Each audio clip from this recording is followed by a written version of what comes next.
welcome in. That's the no, I didn't do it right. The professional or the fantasy footballers. Oh, welcome in. I don't like it. What a weird game. Cardinals-Seahawks. Kyler Murray. Ugh. I gotta change the intro I made for the one earlier was Marvin Harrison, who's also shit, but played a little better. I gotta change the intro to Kyler Murray because he is. The more and more I get into this, the more and more I start seeing Tua vibes, where like he's sliding so early on these scrambles. He's running straight backwards and just heaving the ball out of bounds. It's fucking terrible. And his arm is just cooked. Like, is it just me, or do you guys remember the time when Kyler Murray had a strong arm? And I recall the DeAndre Hopkins, like, last second play, the Hail Mary to Hopkins, where he was going across his body and he just was falling out of bounds, getting hit, threw it 60 yards in the air. Like, I don't think Kyler Murray is capable of that anymore. It looks rough. It's bad. He does not diagnose the defense. He panics. His O-line's not great. He does not look that quick anymore. It's just fucking terrible. And we're going to get into all this, but it's just not looking good. Very worried about Marv for many reasons. Worried about Trey Benson a little bit now because if they're going to be losing games, you can see a lot of DeMarcado in there. Trey McBride's fine because Trey McBride's the only one he can see. I'm going to hit you with the intro, and we're going to get into this.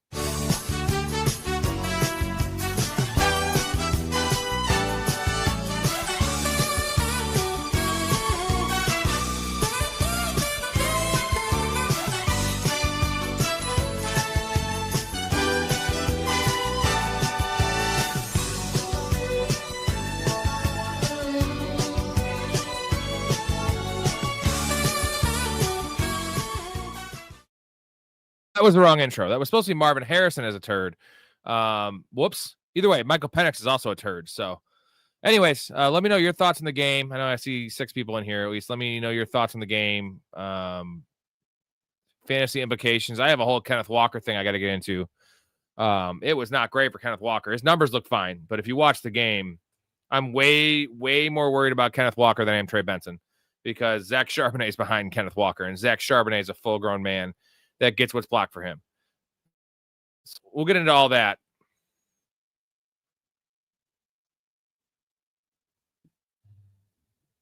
Having a little camera issue again. That's camera issue shit. I'm going to go to this one. That'll work. Okay. I'm back. Matthew Harmon. It's almost Matthew Harmon. What's up? Go Bears. Yeah, man, we're looking okay. Yeah, but Benson actually, he didn't run great, but he had nothing blocked for him. And I'm going to go off the first 2.5 quarters I saw about Benson, and he got every snap, right? You saw DeMarcado on like 3 snaps the first half. So, and then it was discouraging down the stretch that Benson had that role when Connor was playing. They didn't trust him in that role once Connor's out. Really weird, really weird. He's the clear lead back. Like, he's going to be the James Conner. I feel like they would have been playing Connor in that situation. So, yeah, it was weird, man. And Walker did hit his number, but Walker is rough, man. Like, he bounces everything. And that's a problem because that team in particular is a hard-nosed team with a good defense that just like run the play that's called, get the yards that are called. Let's not make mistakes. Let's not lose 4 yards trying to gain 20. Let's just gain 4. And he does not do that. So I don't know. If I'm a Kenneth Walker owner right now, I am just shitting my pants because it's not great. What's going on, Elite? What are your thoughts on the tiny dancer, Kenneth Walker?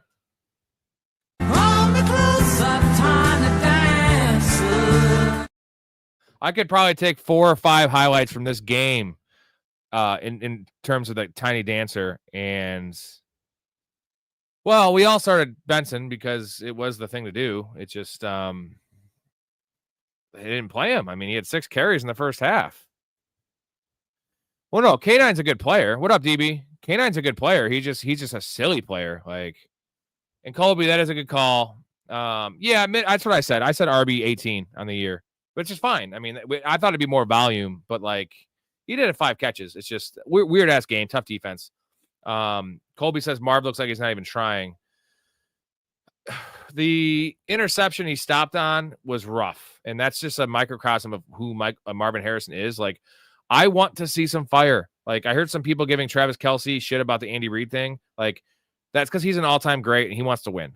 And we ever see anything like that from Marvin Harrison? Can we get some emotion from Marvin Harrison? Can we get? We did see it when he caught the touchdown. If you noticed, that was like frustration lifted, right? I know it was a kind of a meaningless touchdown, but Marv just doesn't seem to have that fire in him, which is a big problem. And I know that's like kind of a stupid thing that sports analysts say is he's got that dog, he's got that fire.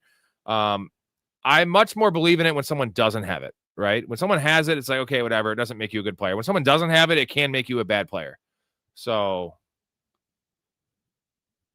yeah, hit me with it, Elite. Let's see this blockbuster.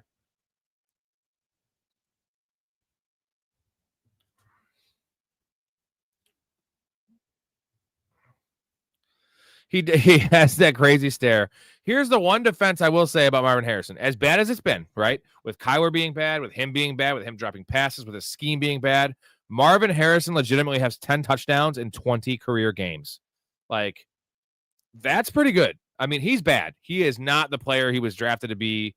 It's almost like a Quentin Johnson situation where Johnson was drafted 17th overall and was awful his rookie year. But all that being said, I'm saying like Marvin Harrison has 10 touchdowns in 20 games, which is not bad. And he doesn't have exactly like Josh Allen or Patrick Mahomes throwing in the ball. So let's see. Super Fresh. Hey, brother, what's your favorite soup sense?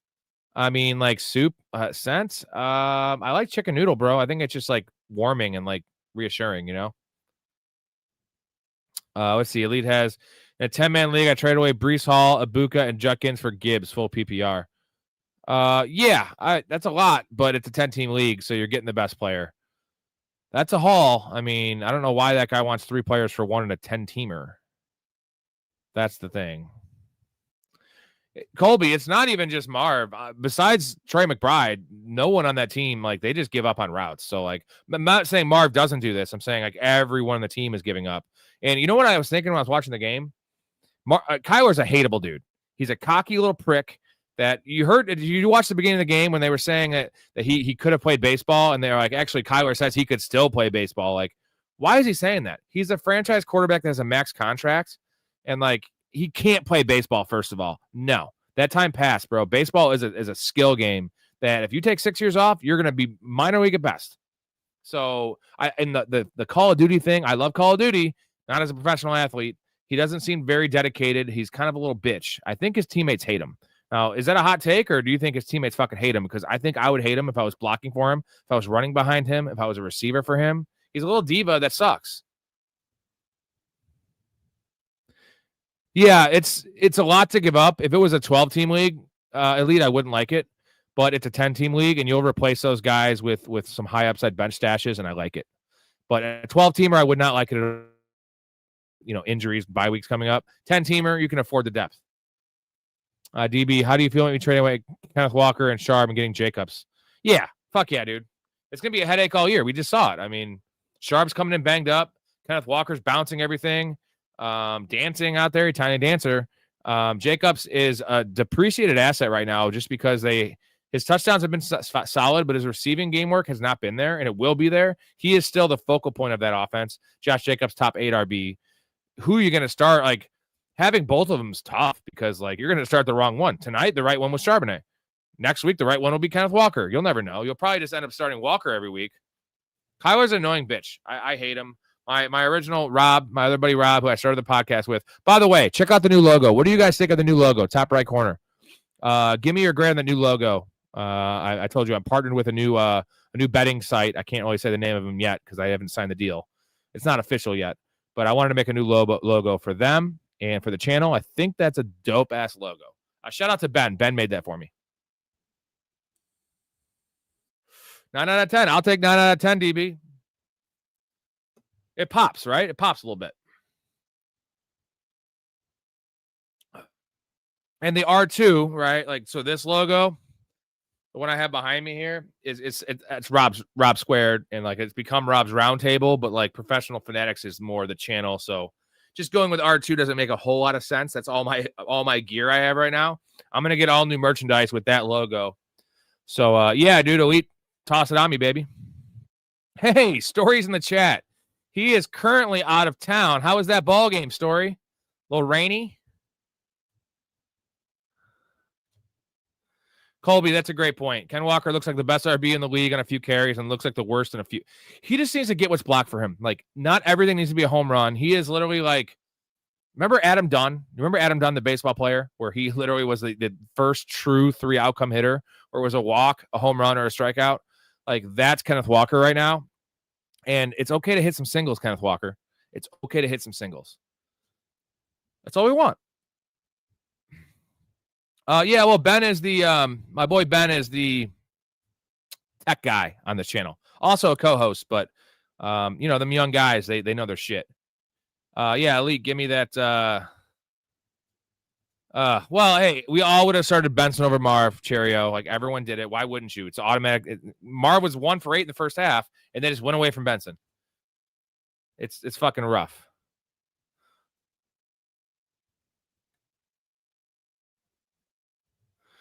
Well, Adam Dunn, Reds legend. He was a White Sox legend. Fat Adam Dunn was on the White Sox. That was Fat Adam Dunn.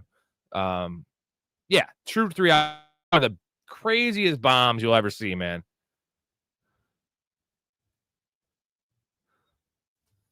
All right, we're waiting for Elite's team here. And Nationals, yeah, he bounced around like a hooker for sure. See, I loved how baseball, like, now it's gone a little too crazy, but like the original 3 outcome hitters was fun because, like, who wants to watch like Larry Boa, for instance, was probably one of the worst baseball players ever, and everyone talks about him as like a good player. His career WAR was like 10, and the dude had like a 302 on base percentage, but he had like a 290 batting average because all he did was just slap singles and just ground out. Hey-oh, look at that, Blake. We're like kindred spirits. I'm not even like the biggest Adam Dunn fan. I just respect the man's game. And, like, you know, it was fun watching him play baseball. And actually, Adam Dunn, I think, was a college football player, if I recall, because that dude was like country strong, like 6'4", 250. Would definitely have been a tight end, right? Could you see fucking Adam Dunn being a badass tight end? Yeah, Chris Davis. Chris Davis had like a 3-year stretch though. He followed up some of the best years by, like, I think he had one of the worst years. Chris Davis had one of the worst years in Major League Baseball history. And, like, because he had the contract and he was still hitting some home runs, he was coming off like a 57 home run year. They kept trotting him out there. Remember, he batted, I can look this up. Someone look it up for me. He batted like 180 with like a 240 on, it hit like 28 home runs, but it was so bad. Lamar, Saquon, Gibbs, Tyreek, BTJ, Kelsey, Josh Jacobs, Hampton. Is that your whole starting lineup, or is like Hampton on your bench? So that would be Tyreek, BTJ, and there was probably 2 flexes, I'm guessing. It's Jacobs and Hampton. Yeah, that's sick. You got elite quarterback, best running backs in the league, boomer bust wide receivers, but workhorse running backs all around. All around. It's so hard to judge 10-man leagues for me because I only play one 10-man league. Do I even play any 10-man leagues? I don't think I have any 10-man leagues. So it's hard for me to judge a 10-man because I used to play them and like everyone's team looks amazing. But having a Lamar there, if you had like a Mahomes or something, I would say that was like a C. But having Lamar bumps it up to like a B+ or an A-. And it's studs, right? That's what you want.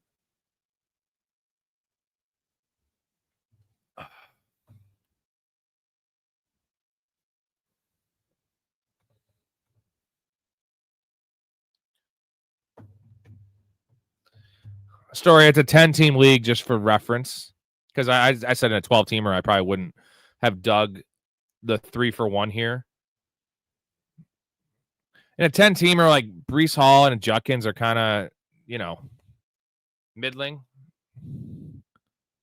Well, you probably have to make one more move now, Elite. You got to make one more move. You got to try to upgrade your tight end. So fucking rock off Hampton or who else do you have? Sorry, I already forgot. How do I forget that? You got to try to trade Kelsey and a running back for a fucking elite tight end. Get Bowers, dude. Get Bowers. Hey, DB. I'm doing all right. I'm kind of hammered, honestly. I started drinking at like 5. And it's only been 5.5 hours, but I've had, I don't know, only like 12 beers. I feel like that's not that many for me, but I don't know. A little out of it. I'll be all right. You know, I can fucking bring that energy, baby. Diggs, Algier, Ollie Gordon, Harvey Marks, Bijan. Yeah, those are stashes for days. I would definitely try to get an elite tight end, man. That's your only weakness right now with Kelsey. Blake says, who should I start at flex this week? Ridley, Travion, Kirk, Golden, Downs, Fannin, Pitts. If you need upside, it's Travion Henderson because it just the Vegas numbers. He's has the highest number any running back in that backfield. This could be the week it pops. It's risky though, but they're all risky, right? Christian Kirk's probably safe, but you're not getting any upside. Golden could pop, but Downs, Fannin, Pitts, Ridley. Can we even start Ridley? Lloyd, how you doing, Lloyd? What's going on, brother? 12-team league. I traded Chase Brown, Javante, and DK for McCaffrey. That's a lot. Is it a 10? Did you say 12-team league? Man, that is a lot for an injury-prone player, Lloyd. I like the aggressiveness there, but I think you could have got that done for like Chase Brown and DK. No, you needed to add the third player. God, that's a wild trade. That's a lot to give up in a 12-team league. If I were the CMC owner, I would make that trade personally just because I'm getting, depending on what my roster was, if I had some injuries. If you have a stacked roster, maybe.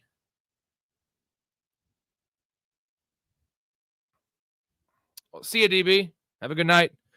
If you have a stacked roster, maybe. But that's a lot to give up. We got a question from Story. Question that: why does Mike McDaniel hate the fact Kenneth Walker is on the Seahawks? Story, you didn't watch the game, did you? I don't think Story watched the game. He was at a baseball game, so should trade Quentin Johnson for Kittle right now. Do whatever you got to get Kittle. That's the thing. Do whatever you got to get Kittle. Sharps is the goal line back and then some. No, what was he wearing, dude? Like a dunce cap? I mean, it's crazy to say Ridley's the safest of the bunch, but like he's guaranteed 8 targets. Now that means he probably only guaranteed two catches.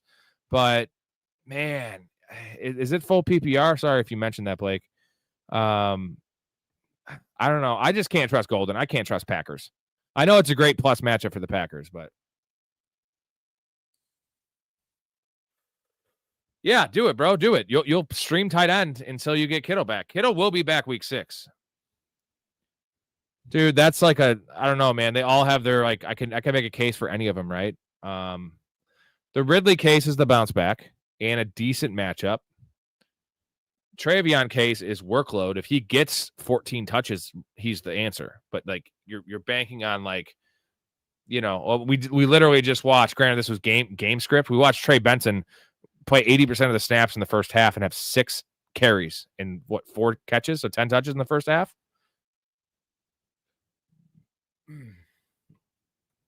Baker, CMC, A-Chain, Jefferson, Pittman, Laporta, Benson, Tootin. All right, I see why you did that trade, because you have so many fucking good players, and now you have an elite player. Yeah, elite. Rock that one. Hey, what up, Mark? How we doing? What do I do with the Garden Gnome? You know what? I think what we need to do is we need to like get a hold of Michael Vick, dress Kyler Murray up as a furry, as like a dog furry, and then like be like, have your way with him. It's have your way. Put him in the fight. And Kyler's the same size as like a pit bull.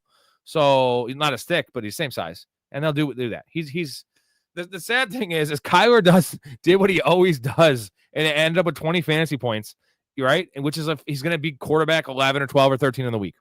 And it was all on those last 2 drives. Like, it's frustrating because he looked terrible. He looks fucking terrible. He sucks. I don't know if you just joined here. Like I said, it's like Tua vibes, man. Like if the play is in structure, he's bad because he's not good with timing and his arm is shit and he can't anticipate and he can't drive the ball. If the play is out of structure, really bad.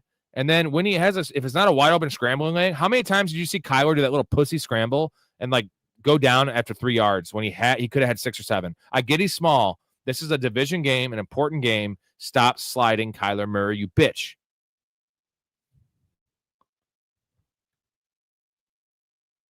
God, 8-man league. This is the story. I think Story might be out of here because I wanted a follow-up question because he was talking about the Kenneth Walker thing.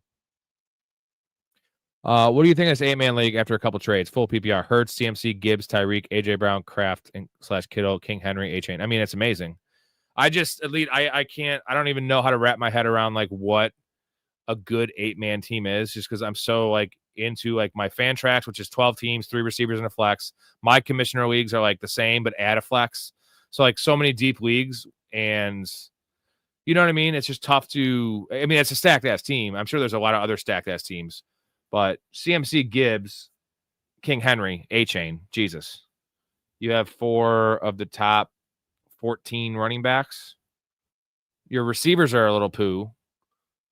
Just boom bust, I guess you'd say, but I am in a 10-team league. I am in 110 is my commission league, one of my 2 commission leagues, but it's literally 2 quarterbacks, 3 receivers, 2 running backs, 2 flexes, 2 tight ends. So it's the deepest you can start 5 receivers, you have to start 2 quarterbacks, you have to start 2 tight ends. It's like a best ball. That if I'm gonna play a 10-teamer, I want it to be like there's like fucking 13 starting spots in that league, and it's actually deeper than a 12-teamer. If you don't know ball, you're not winning my league. Like you're not even making the playoffs because some of the lineups, like it's so top heavy, with injuries and shit.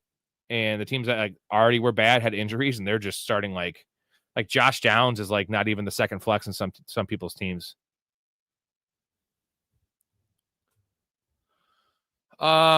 Mark, I think it's worse than that, man. And again, like what's funny is I'm not worried about Trey Benson at all, and I'm not trying to be biased, bro. Like I have 1 share of Kenneth Walker. I have a lot of Trey Benson. Trey Benson was game scripted out of that game, and I don't know what they were doing in the first half. Hold on. If you watch the game, which we all watched the game, right? Did you see Kenneth Walker getting chewed out in the sidelines after that one bouncing play where he lost 4 yards? He had a 2-yard gain. It wasn't the crazy bounce where he ran all the way backwards. Like it was like an unnecessary bounce, lost 4 yards. And I think it was McDonald talking to him. It might have been the running backs coach just yelling at him. And then ever since that point, it was like 60% Charbonnet. And he bounced fucking 6 runs in this game and lost yards on all of them. When there was a lane, man, dude, I'm taking Brees. I'm taking Brees over K9. Until Charbonnet gets hurt, I'm taking Brees. The point is, Charbonnet already he has the goal line work. So you're not getting any goal line carries. You're getting 20% of the goal line work from K9. That's a good call. The Chiefs have to do something because they can't keep on running out fucking Kareem Hunts and Isaiah Pacheco. Or maybe they should just stick with Isaiah Pacheco and just play Isaiah Pacheco like a workhorse because he is a pretty good player. They just won't do that. Oh, and the unsportsmanlike penalty, that too. I didn't even mention the unsportsmanlike. Good call, Mark. I'm talking about just the bouncing, dude. Just all the bouncing. I could do a whole montage on just that game of his tiny dancing moves.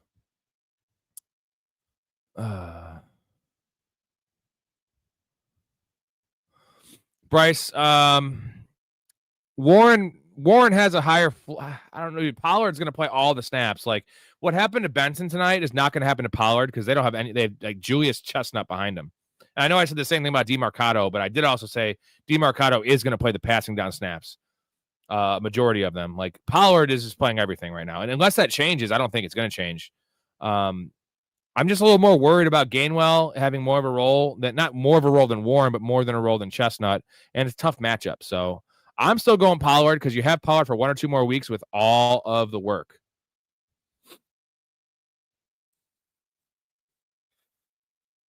Yeah, Mecca does hurt, but I mean, most of us did start Walker, but I want to talk to Samson. Oh, do I have Samson? Where's Samson at? I'm going to play it because I love the Samson clip. There it is. I want to talk to Samson. Fly me to the moon like that bitch Alice Cram. Fly me to the moon. Dude, Seattle's O-line is trash, but they like Charbonnet. Charbonnet looked better in this game. Charbonnet actually runs the plays that are called. That was my point. It was that K9 is he's in the doghouse right now. You're not going to see it in this game. You saw it a little bit towards the end, but like they yelled at him on the sideline. He had the unsportsmanlike penalty, which I want to shout out Mark for bringing that up. I forgot about that. Kenneth Walker's got all the ability in the world. He is a top 8, top 7, top 5 running back talent in the NFL. but he just has his vision sucks and he just refuses to be disciplined. And that's a problem. Yeah, cheerio. Benson this was nothing about Benson. Like, he didn't play great. Don't get me wrong. He did not play good. But the offensive line was trash and the game flow was terrible and the coach did not want to run the ball and they got behind. So Benson, he played 80% of the snaps in the first half. So any neutral game script, Benson's going to be out there a lot. I'm not worried. I'm way more worried about Kenneth Walker, which it's weird. Box score hunting, yes, you'd be worried about Benson more than Kenneth Walker. I'm going beyond the box score here. And Kenneth Walker, Charbonnet is a great player. He is a professional. He is a fucking coach's pet. Kenneth Walker is the opposite. Now, Benson's a similar player to K9. The difference is no one behind him. DeMarcado, yes, nice little touchdown catch. Anyone could have made that play. The best stats is Corum, Elite. By far, it's Corum. Because look at that running game there. Look at that team with the Rams. Corum is a league winner. He's elite. He's young. They drafted him pretty high. And why I love Corum the most is Jarquez Hunter is yet to fucking suit up for a game, and they drafted him in the 3rd or 4th round. So clearly they don't trust Hunter. So if something happens to Kyren Williams, Hunter would be in the mix, but they're not trusting him with any kind of workload. It's Corum. Thanks, Bryce. You know what I loved about Half Baked, Colby? It's a smooth hour and like 21 minutes. Like, you know how all the Judd Apatow era comedies are all like 2 hours and 20 minutes, and like the end of the movie always sucks. Like Knocked Up is a great movie, and like the first hour and 30 minutes of Knocked Up's great, and the last 40 minutes just drags and it's trash. Like 40-Year-Old Virgin, the end of 40-Year-Old Virgin is terrible. Like Half Baked is no fat, just fucking weed. It just flows, man.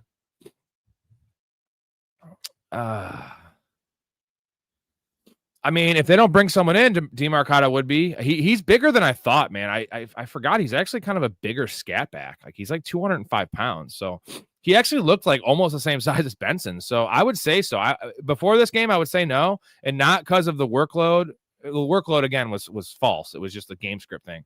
It's not because the box score and the touchdown. It's because my eyes said that guy's big and bigger than like a typical scat back would be, right? The Cardinals coach is a fucking clown, dude. TB2 Streams, how you doing? Hey, man, what you think? Mooney, Golden, Tyquan Thornton, or Ridley? Again, I think I'm going to stick with Ridley, man. I know it sucks. No, I did not hit my parlays, Wally. It was Benson's alternate. I think it might have been only Benson, dude. Yeah, Cardinals covered, under hit. What was it? I'll put it up here in a second. Dude, it's probably Ridley because you got Worthy coming back, so you can't start Thornton. Matthew Golden might be the play. You can't play Mooney after the whole debacle with Penix. It's either Ridley or Golden. So Golden probably has your upside. Ridley probably has your floor, as in you're going to get 7 or 8 targets. I don't know what that's going to be, but I'll show you the parlay in a second. Well, it was always grab the Thursday, guys. Dude, Ayuk might be back later, man. I don't know if you saw the report today, but he's like out. Like he said he's nowhere near coming back. Yep. Okay. Yep. Jay, good call, man. Charbonnet had 2 touchdowns. Thanks, man. I made it a hillbilly shirt. I cut the grass in this thing. It's an old shirt. That's what she said. Here, I'm going to show you. I mean, it wasn't great. Maybe I missed it by 1. Maybe I missed it by 2. I wasn't feeling good about it at all. It was this one. So, yeah, Trey Benson. I missed Trey Benson's fucking rushing yards by what? Fucking 12? That was it. Everything else hit, I think. Oh, that one hurts even more. Hurts even more now. God damn you. Should I trade Jamar and Pacheco for Gibbs? No. I mean, maybe. I would rather have Gibbs than Pacheco's a nothing for the most part. So I'd rather have Gibbs than Jamar. I just don't really like trading Jamar Chase. I think he's still fine. Like, not fine, like number 1 overall pick fine, but top. I'd rather have Jamar than Justin Jefferson still. I mean, it's just mostly Puka, maybe Neighbors, and that's it, right? Who else are we talking?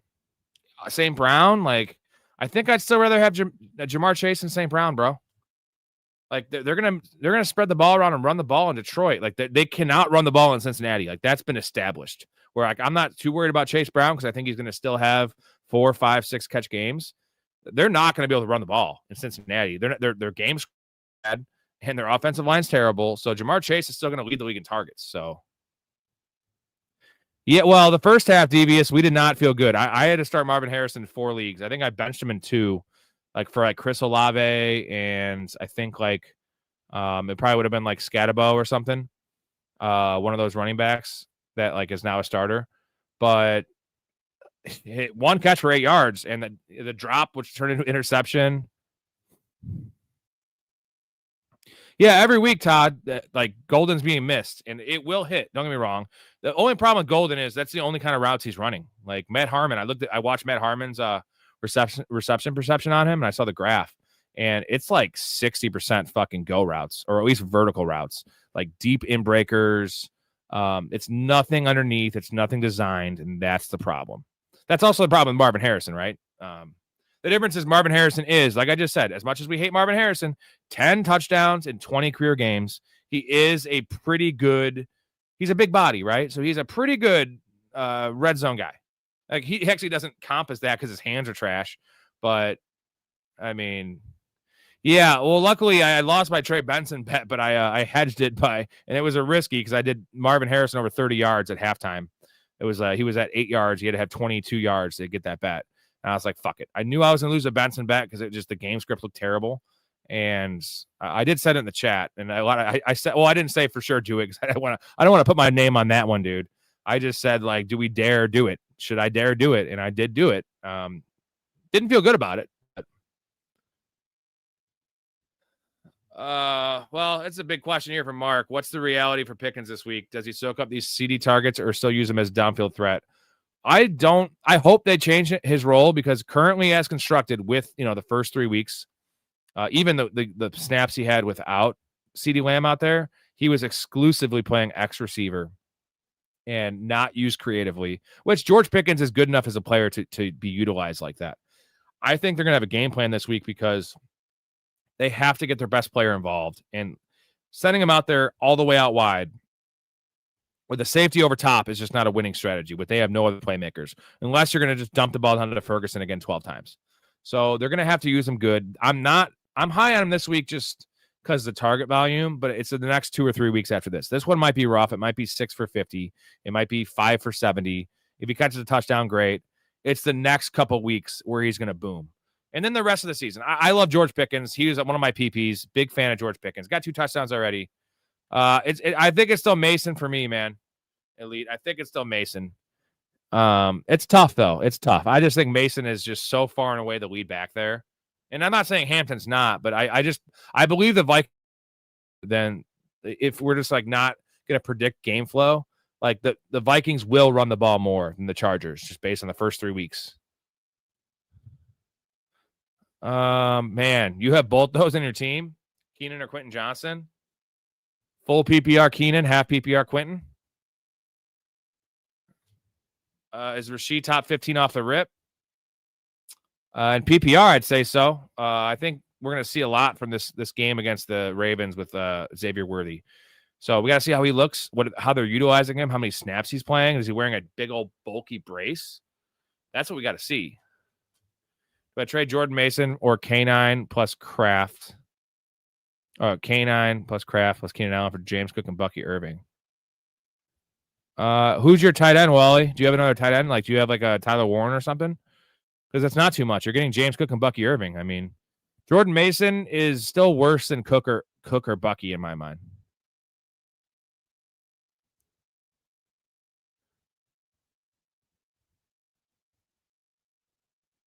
Yeah, what's your situation at tight end? Because if you're giving up your starting tight end and you're gonna have to stream, I don't like that trade as much. If you have a decent, like, hopefully it's not like Juwan Johnson, because like that might not live on for too many more weeks, right? Elite, should I trade Harvey and Algier for Metcalf? Yeah, yes, definitely. So Wally, just let me know your tight end situation. But you're getting Cook and Bucky for essentially Mason and K9. And obviously, you're giving throw-ins. I always like giving throw-ins on trades. Do the throw-ins, baby.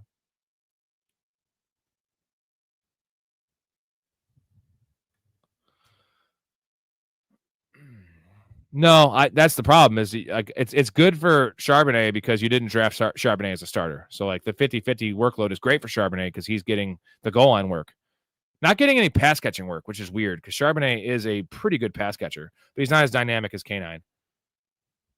Oh, Cook or Bucky. Hold on a second. Oh, you can't do all that for one player. No way. Jordan Mason's close to James Cook. It's Jordan Mason or K9. Okay, now I see it. Sorry, man. So K9, Kraft, and Keenan Allen. So you want to keep Mason. So trade K9, Kraft, and Keenan Allen for James Cook or Bucky? Yeah, dude. I think that's actually fair. If it's a 10, is it a 10-teamer? Or a 12-teamer? If it's like super deep, you can't do it. If it's a 12-team shallow or a 10-team in general, yes. Mark, to finish my point there, it's going to be a split all season, man. It has to be. Like there's no reason for them not to use both these backs. They both have different strengths. It's a nice combo. It's not like they both are the same. Like Blake Corum and Kyron Williams are kind of the same running back. So like they're just using one to spell the other. Kenneth Walker and Charbonnet are vastly different players that have different skill sets and are trusted in different ways, if that makes sense. So it's going to be a split all season. So that just sucks for K9 because if he's not hitting a home run, how is he? Like, explain to me how Kenneth Walker's scoring touchdowns because he has 0 touchdowns in the games that Charbonnet has played. I just don't think he's going to score any outside of like a long touchdown. Oh, you got George Kittle, Wally? Do it, baby. Do it. And then it's your choice. I would prefer Bucky over Cook. I know Cook has more points, but Bucky is getting all the work. It's close, though. It's really close. What do you guys think in the chat for Todd? Would you rather have Cook or Bucky?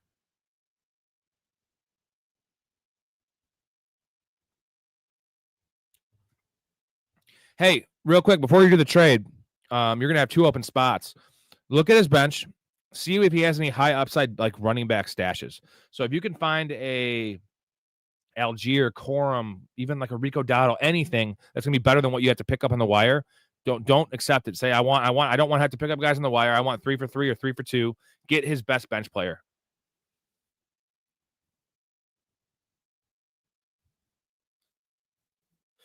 Is it full PPR, Todd? Because I think in half PPR, Cook is probably more valuable because he's going to have so many touchdowns. In full PPR, Bucky is clearly getting 4 catches a game, 5 catches a game. Cook's getting 2 or 3. So that's the difference, right? So if it's full PPR, I think there's an argument for Bucky. If it's half PPR, it is Cook. And standard 100% Cook. No. Sharp's playable. I mean, he's scoring a touchdown almost every game he plays. So, oh, it's not your question. I see.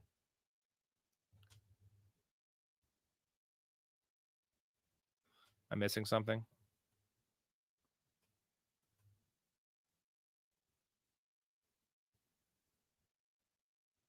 Oh, yeah. Sorry, Todd. Good Todd. It's not his question. Sorry, bro. I'm pretty lit up. I have a lot to maneuver here, gentlemen, and I do my best, but sometimes I get not names messed up. I know who you guys are, but like I see you're saying Eileen Cook. I was figuring that was like the person that was, my bad. That's funny. It's not my question. We have a fun time around here. Having them both is just tough, man. Like it is tough. Bryce, yeah, I'm waiting for Brock Bowers' line to come out because that might be one of my bets this week against the Bears. They just got shredded by Ferguson well, not shredded, but they gave up 13 catches or 12 catches to him. I think it's going to be at 65 yards for Brock Bowers this week. I think this is a Bowers smash. I feel like he looked better last week. He's getting healthier. I think that, hey, Casey, I have not seen this guy in a while. What up, brother? I think Bowers is due for a big game. Let's just hope, for my sake, when I bet his yards, it's not on like 2 touchdowns. It's on yards and volume, but I think so. Hey, Adrian, I got something for you. We just talked about this. Jeez, Peter, you're more excited than Adrian Peterson at an arboretum. Daddy, what kind of tree is that? Man, I want to beat you with so many things around here. We just talked about this. The awesome clip I love from Family Guy. I put it in here. See, you wonder why I get some of your questions mistaken by who asked them, because I have to do all this kind of shit. What? 55.5 on FanDuel for Brock? What? That's a smash, gentlemen. I got to hold on. I have to bet this right now because it's going to go up, right? Is that going to go up? I know this is not good radio right here, but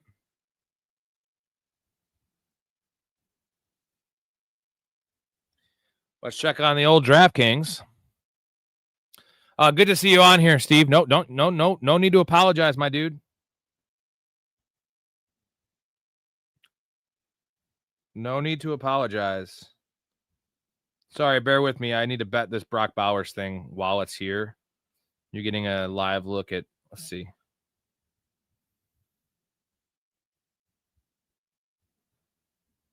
$52.5 on DraftKings. 52.5. Holy shit. All right. I'm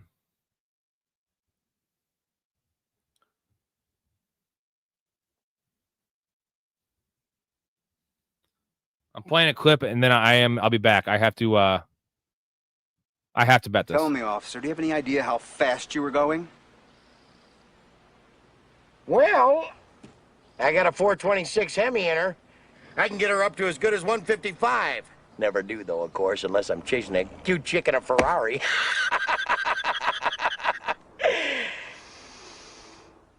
I guess I was going about 65, tops. 7 miles an hour. And normally when I stop people, they pull onto the shoulder.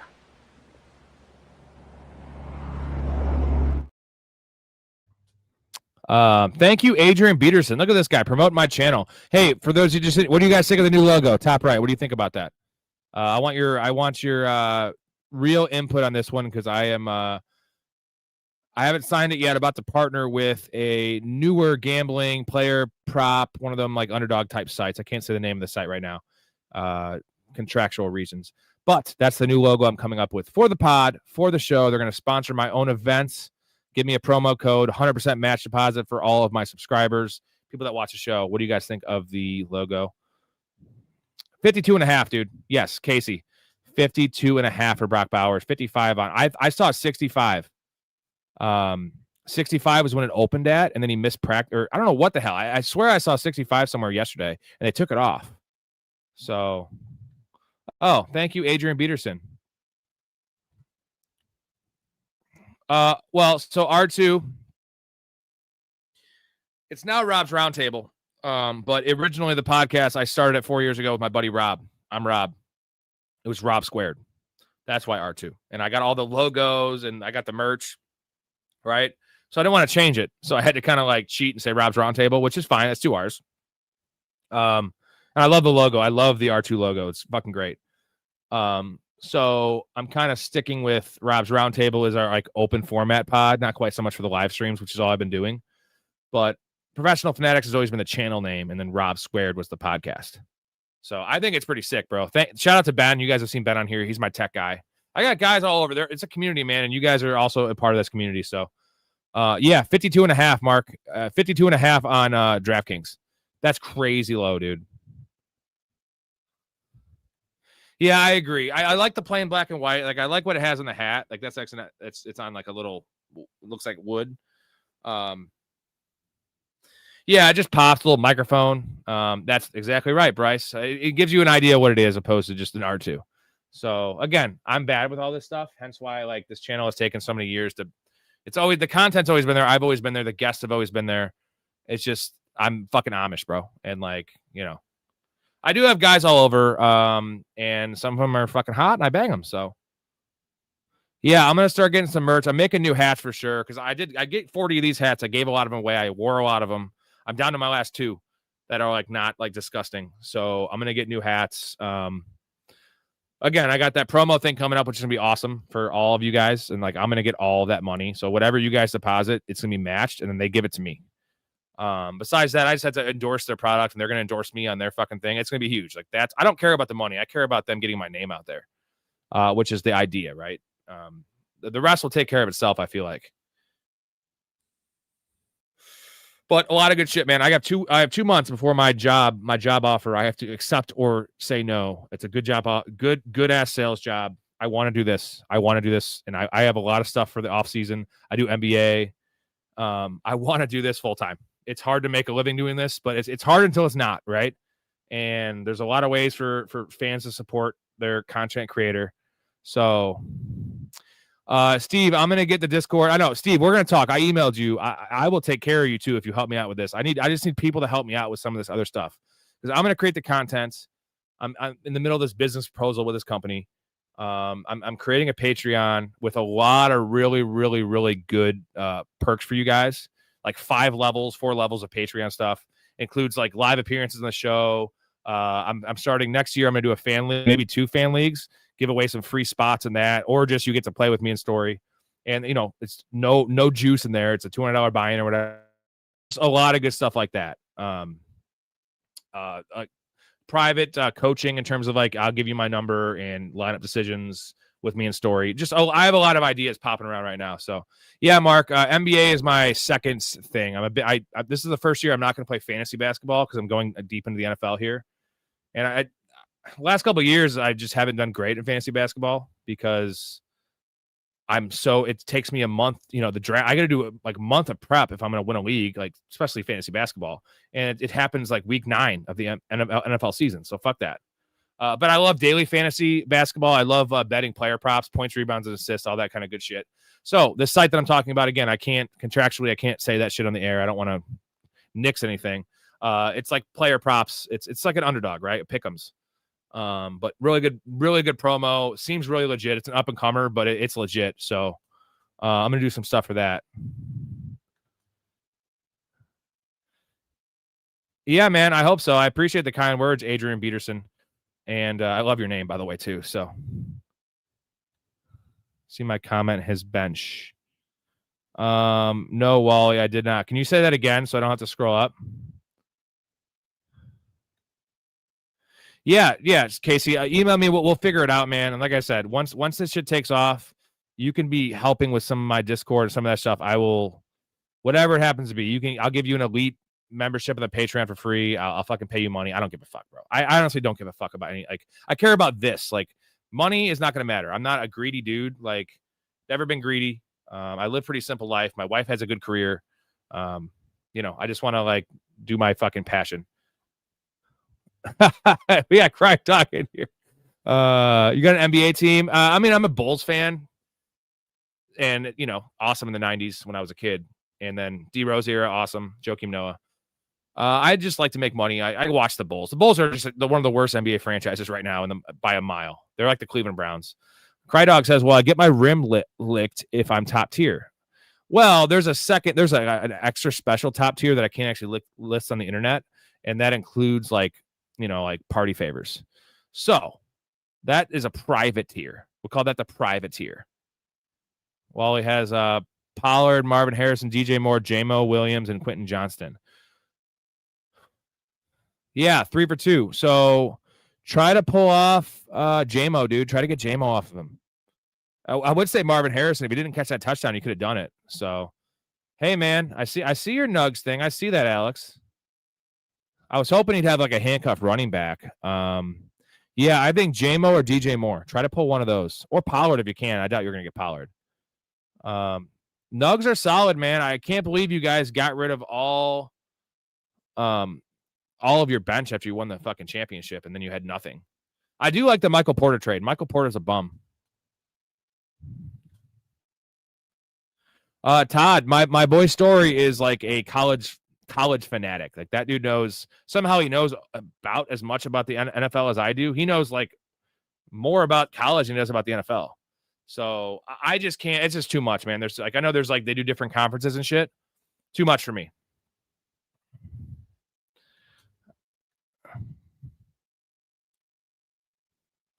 Steve Casey might be the nicest guy I've ever met. Where you from, Steve? Story is golden. Oh, you heard Story talking about Tyrone Tracy. I don't know if you were on the show when the guy was trolling in the fucking comments, and he was like, "You guys don't know what you're talking about." And we were talking about Tyrone Tracy's shoulder injury, and someone asked how long he's out for, and we're like 2 to 4 weeks, collarbone or shoulder, probably a dislocated shoulder. And Story's like, yeah, it's the same shoulder he injured at Purdue. And like, I actually knew he went to Purdue. I know like where players went, but I don't know like that kind of knowledge. He knew it was a shoulder injury at Purdue and which shoulder it was. That Story for you. And that's my partner. That's my teammate. That's my quarterback. Fucking love that quote. Oh, hi. How you doing?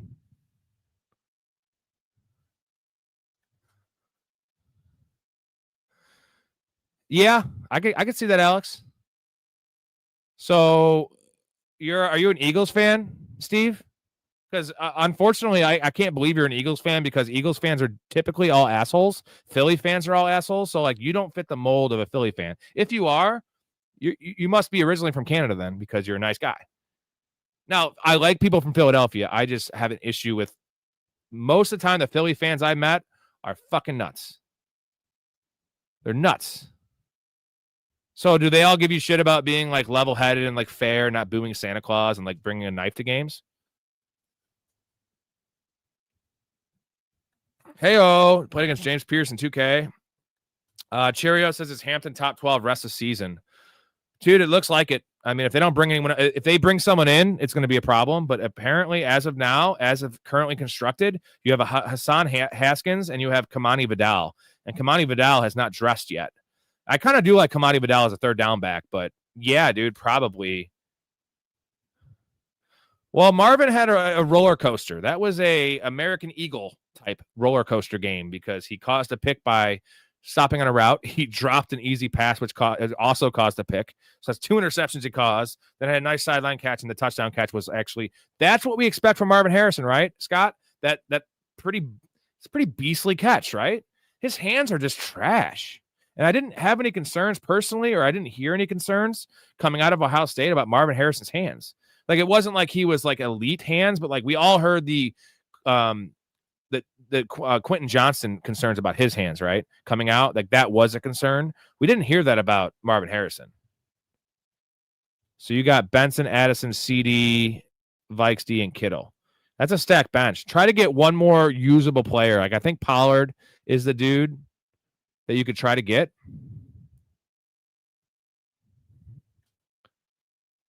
Jefferson's really big into 2K, right?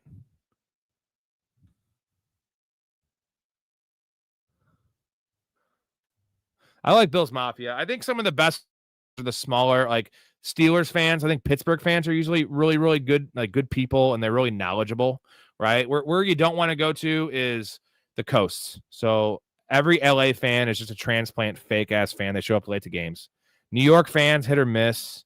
I think Midwest is where you get your real fandom because there's not a lot to do, and a lot of people stick. You know, if they're born in the Midwest, they stick in the Midwest.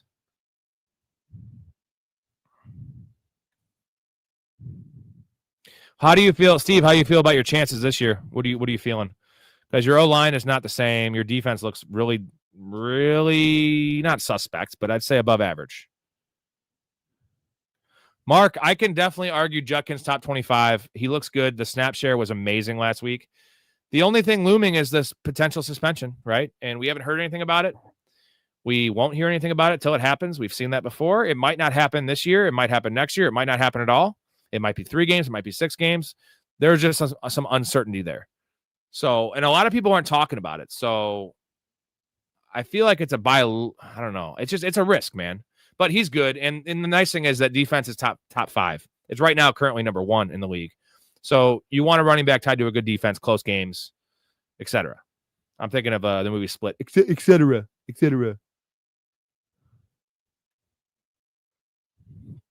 Well, yeah, Scott, a lot of this is Marvin Harrison's head.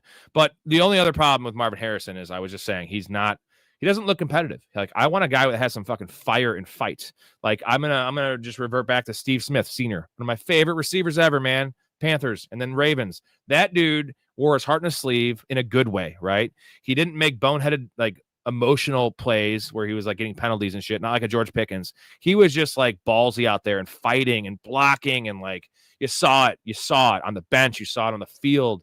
His teammates loved him. Like I don't see any of that from Marv.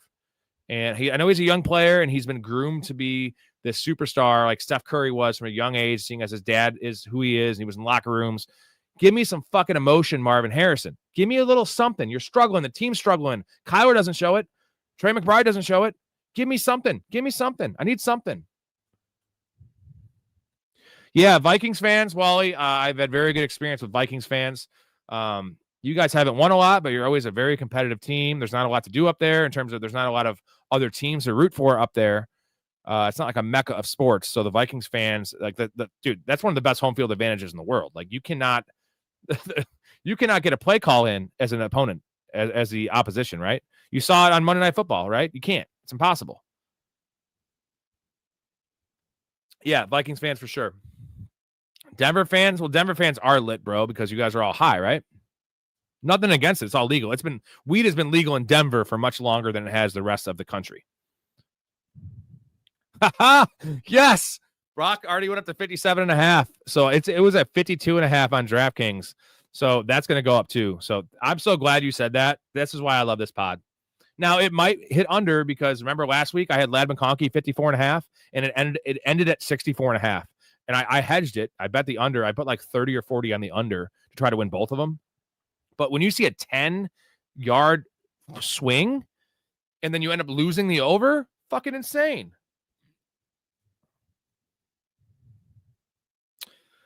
Yeah, it's a good call, Todd. He just said he doesn't think Marvin cares about his team or Kyler. I think all of Kyler's teammates hate him because Kyler's just a fucking little, I don't know. He just doesn't seem like a likable guy to me. Not a hard worker, not passionate. I think he eventually leaves or a new quarterback comes in and he believes in his star. Unfortunately, though, Marv, like I get his draft capital is really high, and so he can kind of rest on that for a little bit. But if he has 3 years of this shit, inconsistent play, like he's not gonna get that big contract. He's not gonna get his 5th-year option picked up. I don't know. I understand. I think part of that is true. I think he just needs to have a flip switched, and maybe that touchdown you saw him how emotional he was in the end zone. It was like a fucking giant brick was lifted off his back. Maybe that's the moment, right? Like the light switch moment, but I hope. That whole team. I was actually looking it up, Alex, the other day. They had 3 separate receivers. It was Eric Decker. It was the guy that died, Demaryius Thomas, and it was the tiny dude from the Patriots, Wes Welker. They all had 10+ touchdowns. They had the tight end, who is a one-hit wonder, man. Julius Thomas. Remember Julius Thomas? Julius Thomas had 10 touchdowns. So they had 4 pass catchers, all have 10 touchdowns. The running back had like 8 or 9 touchdowns rushing. It was just like a bonanza, dude, of like they had 4 startable pass catchers that were all like top 20. Like they had a tight end 1, like a top 5 tight end and Julius Thomas, and they had a 1 wide receiver 1, like the wide receiver 4, and then 3 guys that were in the top 18 at wide receiver. So they had 4 top 18 receivers that year because they all had 10+ touchdowns. It's fucking nuts. What up, Dom?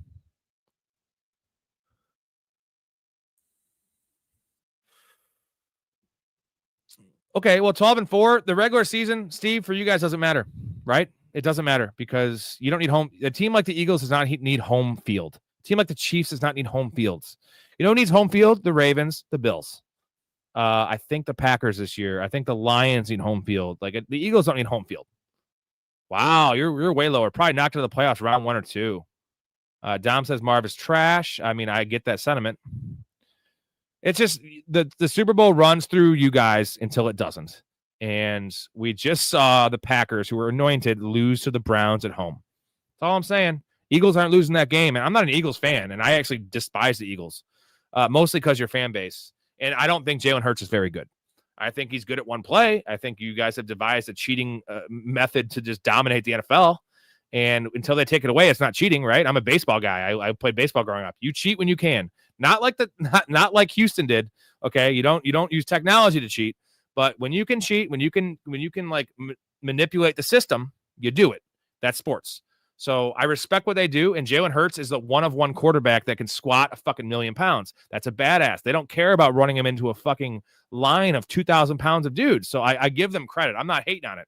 It's just not enjoyable football to watch. Saquon's enjoyable to watch. Has not been enjoyable this year, though. Bryce says, Marv really shows no energy. That's a perfect statement. That's like what easiest way to put it. I didn't put it like that. He shows no energy. Like, can we get Marv some Adderall? Like, can somebody, you know how Peyton Manning got that HGH shipped to his house And can we get some fucking Adderall shipped to Marvin Harrison's house, please? Please. Oh, that's another great. Bryce is hitting on these fucking calls right here. He says, I truly wonder who the voice of the locker room is in Arizona. It ain't Kyler, because he's got his Xbox set up in his fucking locker. He's playing fucking Warzone, and I'd maybe, but he's a tight end. It's got to be a receiver, a running back. It was James Conner. Let's be honest. It was James Conner, right? James Conner was the voice of that locker room, and now he's hurt. Don't sell Ben. You can't sell Benson, Alex, after this game because you're going to get less than he's worth. I sold a few of them before this game, and I'm not taking victory laps because I still have a lot of Benson, and I still am really high on Benson. Yeah, Dom. It looks actually. Here's the difference. Quentin Johnson is a much more explosive player than Marvin Harrison. So although Marv is more polished, I mean, we supposed to be like literally. Is not all we heard coming out of college is Marvin Harrison is the most pro-ready receiver we've had coming in the NFL. That's above Jamar Chase, above Justin Jefferson, above, some of these other guys. So, and Quentin Johnson was always a project, but like Quentin Johnson's like more athletic player. Now Marv has still got a little bit more nuance to his game at this stage of his career than Quentin did. But the fact that we're mentioning them in the same sentence after that rookie year that Quentin Johnson had is crazy. What up, CD Smitty? Should I get Calvin Ridley or Tucker Kraft off waivers for Troy Franklin, Travis Hunter, or Pacheco? I'm holding Travis Hunter if you can. So Troy Franklin's a drop. If you can pick both of them up, I would pick up Tucker. Do you need a tight end, CD? Because if you need a tight end, it's Tucker Kraft. I would probably drop. Oh, what do you guys think? Would you rather have Hunter or Pacheco in a vacuum? Probably Pacheco because he's a running back. Yeah, bro, Mark. I actually was going to mention that when it happened on the pod. I forgot. Kyler had to take a picture of himself with a dog and a Michael Vick jersey. Like, man, that's like, I don't know, having a kid over wearing an OJ shirt, or even how about this? Having like a little kid over, having a Bill Cosby shirt and like giving her some like Jell-O with a drug in it. I don't know. I kind of reached on that one, but Skip Payless, what up? 0-3 Patriots.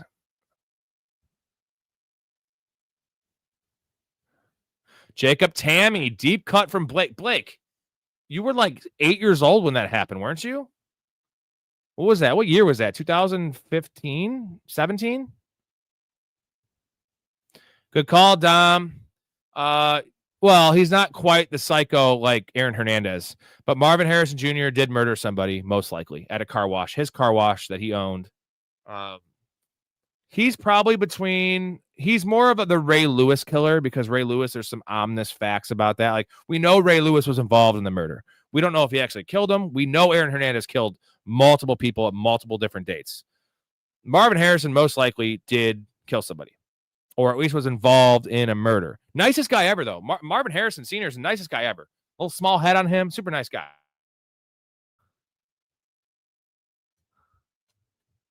Are you talking about Gatson, or are we talking about Gates?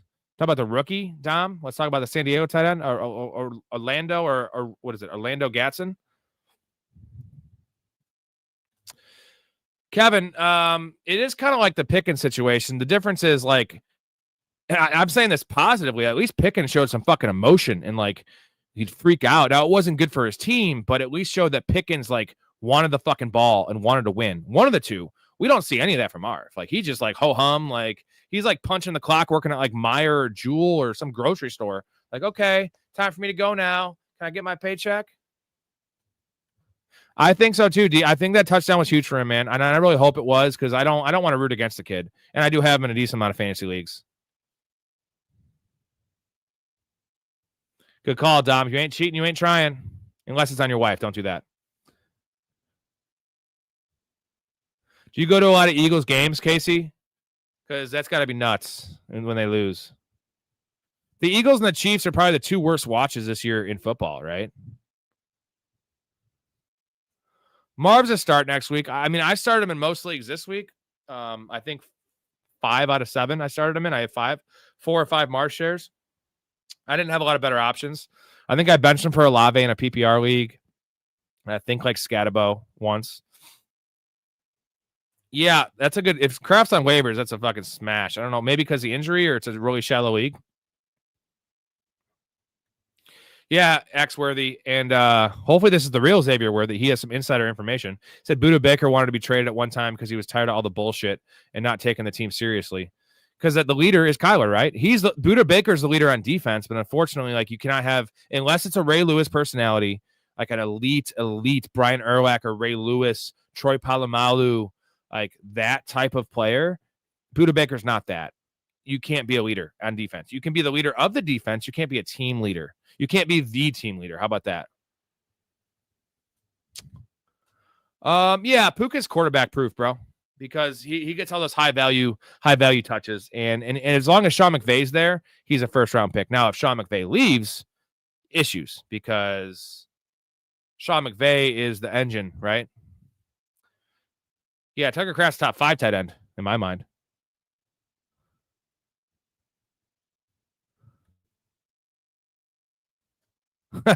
Jacob, I won 5.3K in a parlay. I'm at the club right now. Shit dead. The club's dead? Well, make it not dead, bro. I mean, don't make it rain though, because then you're just going to lose all the 5.3 you just won. So make it rain with singles. Isn't that? Are you supposed to do that anyway? I'm too white to make it rain, dude. I'm too white. I don't like strip clubs. I'm weird. I've been to a few. I'd rather just like, especially if I was single, I'd like to apply myself. Look at this handsome face, right? I just get a girl. Try at least, you know. Or I like jerking off too. Jerking off's fun. There's no time. You don't have no commitments, you know. You just fire one off and take a nap, whatever you want to do. Smoke a cigarette. Should I start Henry or Andrews? Right, Henry. Henry or Andrews? Probably Andrews, unless Likely comes back. If Likely's out again, it's Andrews. David Moore. We've been talking a lot about Marvin Harrison, brother. It was a good game for him in the stat sheet.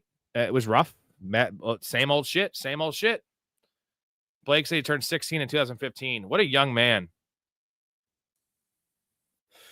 You know, if we had a pedophile in here, they'd be like, can I get a time machine and talk to Blake in 2015? And then Chris Hansen shows up. He's like, have a seat over here. What are you doing here right now? Oh, I just wanted to watch the football games with Blake. I've been watching a lot of To Catch a Predator, man. And like, I'll give you one piece of advice. If you're ever feeling down about yourself or feeling depressed or sad if your life's not going the way you want, just watch some Chris Hansen and some To Catch a Predator, and you will just feel great about yourself, because those motherfuckers are just pathetic, just weirdo losers. They're all just so weird. It's just, so funny. It's just funny. It's sad. It's not funny. It's scary. But I don't have children. I have nieces and nephews, but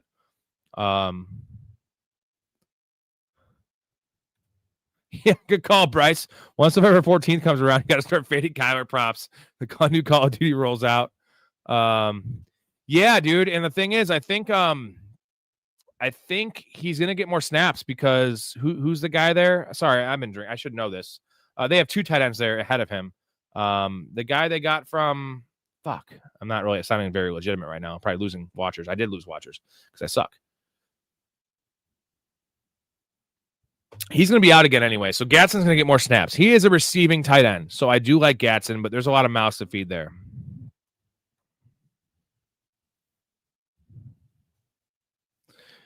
Worthy, the Chiefs are better after Rice comes back, and you're getting Worthy back. You're getting yourself back, X-Worthy. And, you know, like the offensive line was a young and a meshing unit, right? It's starting to get a little better. By week 7, the offensive line will be a little improved. Rashee Rice, Worthy. Now you got some Thornton getting some vibes. You have an extra guy there. Juju's still there. You still got Hollywood. Now they have actually a plethora of weapons. But right now it's rough. It is funny. Mahomes running like the little deer he is. Leading the team in rushing right now, I still think, as currently constructed. Dennis Thompson, go Pitt. Pitt College, you're talking about the Steelers. Steelers fans, I like Steelers fans, man. You guys are devoted. And why wouldn't you be? You guys have an elite franchise. Unfortunately, you can't win a playoff game, but you had your wins. You had your championships. History. Should I start Hunter Henry or Laporta? Laporta, dude. Hunter Henry notoriously has these giant 25-point games and comes back with 2 for 12. That's what I'll leave it at. Also worth having Likely on bench. Yeah, no, Likely is like it's a tight end handcuff, dude. Playable in a pinch, but if anything happens to Mark Andrews, Likely is a top 12 guy. Oh shit, you have Worthy? All right. Then you don't need him. You have Warren. Warren's a shit. You're fine with Warren. Colby, Chris Hansen is the motherfucking man, dude. Yeah, see, isn't that the option for these fucking clowns on the show? Like, well, the thing is, these dudes are such weirdos and ugly on the inside and out that they can't even get a drunk fat chick, which that's the problem. That's the problem. They have nothing going for them. Like, it's like they're like Marvin Harrison without the ability. So like they're trying to play football without any drive. They're trying to pick up a chick without any game, and they're gross, and they smell, and they're living at home with their mom, and they can't like handle alcohol. So they try to get drunk with a chick, they puke. It's literally a 40-year-old virgin. So these guys are just weirdos, bro. One of my dreams was to start a channel where like, because I've seen one on there where instead of like I murder them though. So instead of like, have a seat right here and I get them arrested, I just murder them because they do need to get murdered because they don't. All the stories on there, like these guys that sometimes are repeat offenders, and some of them get off on the charges and they get caught again. Like they get their chance. It's a disease. Not defending it. They're never going to stop. Ever, ever, ever. Most of them don't act on it, but once they act on it once, they will act again. We gotta kill these motherfuckers, dude. Because they're going to do it again. Kill them. Let's just do it. H, that's a good call, man. Every primetime game, the wide receiver one goes under. JSN, that at least he salvaged his game, man. Joshua Bell, Marvin Harrison, Rome, Thomas Jr., Neighbors. Rank them in 1, 2, 3, 4. I mean, for fantasy, it's Neighbors. It's in the reverse order if you have it, I think. Neighbors, Thomas, Rome, Marvin Harrison. I think that's fair. I'm not putting Rome ahead of Thomas Jr. yet. Just Bears offense. They're getting, you're going to have Luther Burden getting some more run. Colson Loveland at some point will come back and play. Like Rome won't be the target hog there. And I was thinking of Disley. Disley's out. Thank you, Blake. Again, I have so much to worry about here. If I don't have it right away in my head, I can't think of it. I think Disley's out. So it's just going to be Conklin and Gatson. And Conklin's just a dude, right? Gatson has some juice. He's a seam splitter. Oh, wow. I actually have been watching PTI. It's the one like all-encompassing sports show I've watched forever, and I stopped watching it for a few years. And I know they took Around the Horn off the air. So on YouTube, I watch one. I always come up. So you wanted to ask me about Detroit Tigers collapse. July 8th, they had a 15.5 game lead. I know, dude. They've lost, 9 of 10, 11 of 12? Man, and apparently, I guess the Cleveland was like trying to sell off a lot of their good players, at least like some of their players. And I don't know if they did sell off some of them, but like I don't think they sold off all of them. And they thought they had no shot, right? 15.5 games. And they're fucked now. I think they're a game down with and they're a game behind. They don't have the tiebreaker. I like Seattle right now. Seattle's in. Yeah, Seattle's in for sure. Now we're talking baseball. Laporta doesn't get the ball that much, mainly blocker. Yeah, but here's the thing about Laporta is he has as high of a chance to catch a touchdown as any tight end in the league, pretty much besides Mark Andrews, right? Laporta is still preseason. He had a 6.5 over/under touchdown prop that was higher than McBride, that was higher than Brock Bowers, that was higher than Tucker Kraft. So I know that was preseason, but it's still, dude, Sam Laporta was a tight end one, like the tight end 1 2 years ago. I still think you stick with him. He's playing a lot of snaps. They will get him involved. It's Smalley. Keenan Allen is the number 1 style high player right now. Beyond the fact that his age is high, is injury prone. Well, he's more likely to get hurt because of his age. You're also looking at the fact that they drafted Trey Harris in the 2nd round. They might get him some snaps. Like they're not going to throw the ball. They have the highest neutral passing game script in the league. Like neutral game passing rate in the league right now. So that's not going to continue, right? They have a good defense. So Keenan's a sell high for sure. Yeah, Justin Herbert was a better prospect coming in than Jordan Love, but it's similar. I take Herbert over Love, but I don't mind Love. Justin Herbert has only won. No, he's never won a playoff game, right? He lost. He threw 4 picks in 2024 that came against the Texans, and then he lost that crazy game. Remember against the Jaguars in 21 or 22? That was Trevor Lawrence. They were down by like 27 points, dude, and they came back. I never had a timeshare to go on vacations. It may have subsided those urges. Oh, we're still going. Sorry, I'm a little behind in the chat. We were talking about To Catch a Predator. David, I would rather still have Brian Thomas Jr., man. Again, I love Pickens more than anyone. I'm not a Brian Thomas fan. I did not draft him at all this year. I have a lot of Pickens. I faded Brian Thomas Jr., but it's a buy low for Pickens. Or sorry, for Thomas Jr. Pickens will be solid the next 3 or 4 weeks, but when CeeDee Lamb comes back, he's a top 20 guy, top 24 guy. I still think Brian Thomas is a top 15 guy, especially with fucking Travis Hunter playing defense. Like, a lot of defense. This is only a fantasy show. We're just talking about To Catch a Predator because that's what we do on this show. We go over the map. I'll just kind of go where the conversation leads, and I actually led the conversation. What's up? What's the trade question, man? So if you're still in here, sorry if you're not, but you know what? Sometimes it's gonna take me a second.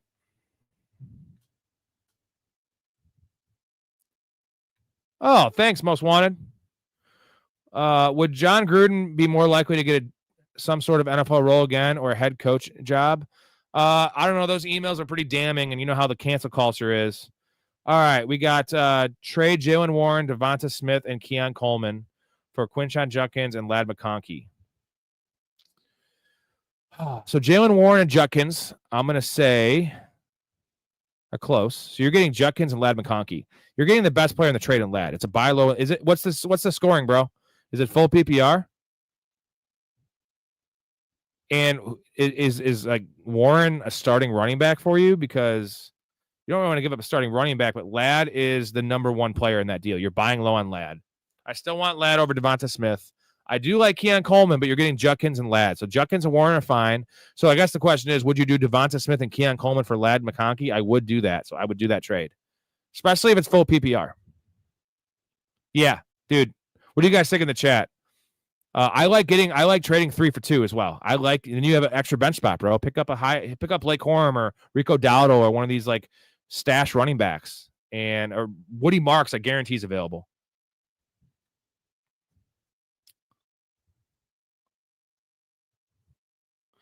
Yeah, you still do it, man. There's a risk that Quinshon gets suspended. That's always baked in there, but fuck it. Like, I think they're equal, right? Warren's better in PPR, maybe. But the point is you're getting Ladd McConkey, who is not going to be this bad. Like, he was a second-round pick for a reason. Now, he's not going to return that value, but you're trading guys that were drafted way after that. I like getting the better player in the deal, so I would do it. Jay, CD is out 3 to 4 weeks, but they didn't put him on IR, which is a good thing. But also, you got to realize Jerry Jones is in charge there, so a guy could like literally break his leg, and if CD did it, he'd be like, "I'm not putting him on IR. He's coming back." So he might be out 5 weeks, but it's not more than that. It's Smalley. I think Rashard Smith's worth picking up in deep leagues. Yeah, man. I wish they would have used him more recently because they could have used him like split out in the slot a little bit because he's a strict receiving down back and they need some juice there. But I like his game, man. He flashes every time I see him get the ball. Oh yeah, David. Good for you, man. I mean, again, I love Pickens. If it's week 8 and we have Brian Thomas Jr. looking like this and doing all these things and all the issues in Jacksonville, okay, I'm out on Brian Thomas and completely. And like, I'm not like, I feel like I have less panic on Brian Thomas than the consensus. And I was the one telling you I had Brian Thomas Jr. ranked wide receiver 18 to start the year. I don't have a zero shares on Brian Thomas Jr. I was taking JSN ahead of him. Not that I ever did. I just took a running back, but just as an exercise, my rankings had it as such. And everyone that loved him is all panicked because they thought he was going to be this like top 7 receiver. Like, I always figured he'd just be top 15, top 18 because like he's not proven. He's kind of a knucklehead, bad hands. But now like the hate's gone too far. So yeah. Jared, I don't know, man. Thornton seems to be. The thing is, I don't think Thornton's role is affected with Worthy back because Worthy's going to be playing the Rashee Rice role, right? He's going to be playing that high value, kind of like what Travis Kelce used to play, the slot, the power slot, like the Y position, where Thornton's still going to be running downfield. I think this affects Worthy coming back, probably affects Hollywood Brown and Juju Smith-Schuster's snap share more than Thornton. What's up, Solano? Argo? You're playing Worthy if he plays, man. You have to play Worthy. I mean, I get it sucks. He's at risk. There's a risk he gets re-injured. I get that. You still take Thornton. Yeah, Blake Corum over Woody Marks for sure. Now, Blake Corum's more likely to earn a starting role just based on earn it. But you don't want a running back really at Houston. And I'm not saying anything against Woody Marks, but Blake Corum is like the dude if there's an injury.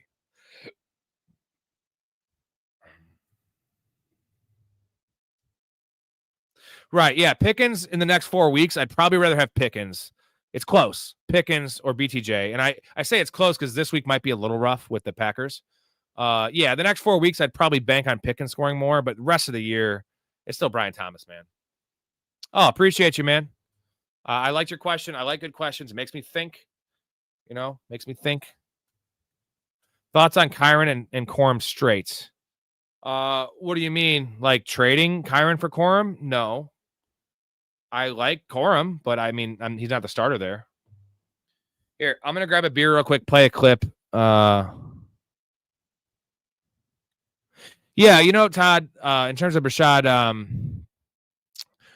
I think Brashard is kind of similar to Tyrone Tracy, right? But we have seen Tyrone Tracy fucking play well last year as a converted college wide receiver. So I think Tracy's got a little bit more to him in terms of body mass, right? BMI. But they're just not trusting him right now. Oh, you're all good, Solano.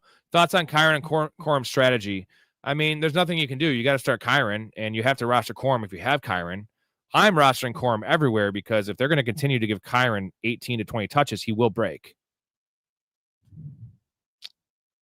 Which teams are we talking about? The teams that played tonight?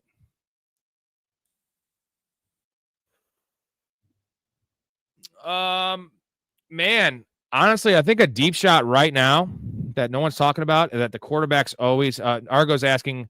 He asked me last week, but who's your offensive rookie of the year front runner? Vegas has Ibuka or Warren. It can't be Warren because his impact's going to be great, but his numbers aren't going to quite reflect that because they're using him as a blocker a lot. Now, he's still a great fantasy option, but in terms of offensive rookie of the year, you got to pop off like Sam Laporta did and have no quarterback pop off. And right now, it appears Cam Ward is probably not going to be that guy just with that team and the makeup there. I think Jackson Dart is a nice long shot for that if you want to bet on it because he's getting in week 4. So he's only missing 3 weeks. If he comes in and they win 6 games and he is, 26 touchdowns, 14 picks, 4 rushing touchdowns, and like rejuvenizes that franchise with Cam Scatterbo, that would be the dude. I think that's the dude. Tet McMillan might be he hasn't popped off yet, and unfortunately though it seems trash. So Paul says trade Montgomery and Devonta Smith for JSN. Yeah, you do that one, man, for sure. I would say so. You're trading Montgomery high. Devonta Smith's going to be inconsistent week to week. That's a tough one because how deep's the league, man? If it's a 10-teamer, definitely. A 12-teamer, I'd probably still do it. The deeper the league, the less likely I am to do that to trade my depth, especially if you lost CD. But I would say so. JSN is so locked in as the number 1 right now. G. Allen, how you doing, bro? Would you start J.K. Dobbins over Henry or Gibbs? No. Nope. You got to start Gibbs. Henry's a man on a mission this week, baby. Chase Brown's really been letting me down. Swap for Hampton. Well, Chase Brown, you traded for Hampton or you just like swapped your lineup? I bench is Sharp, Harvey, Coleman, Brian Robinson. Week 8. I mean, Keon Coleman, maybe, dude. Like, I don't want to get rid of any of those running backs because they're all going to be amazing if, Harvey gets the role, if injury to Kenneth Walker, and then CMC injury. So you have a couple weeks, though, bro. You're good. I don't know. I can't have it up right now. I have to manage the chat, and, it's just too much for me. I need a fucking producer, boys. I need a fucking, what we got here? What are the odds for Dart to win? Judkins for rookie of the year. Wow. Now that could be a fucking thing. What if the Browns actually are competitive? I need a Jamie, guys. I need a fucking producer. Stat guy. I need a Jamie. Doesn't everyone need a Jamie in their life though? What a G Jamie is. What a lucky dude he is, dude. He gets to hang out with Joe Rogan, get high all day, and just fucking like pull up clips. He's really good at his job. I'm not trying to take anything away from Jamie, but like, what a great gig that dude has. I'm jealous. Yeah, I'm gonna get my beer. I'll play a clip for you guys and then get a beer. I like to do that.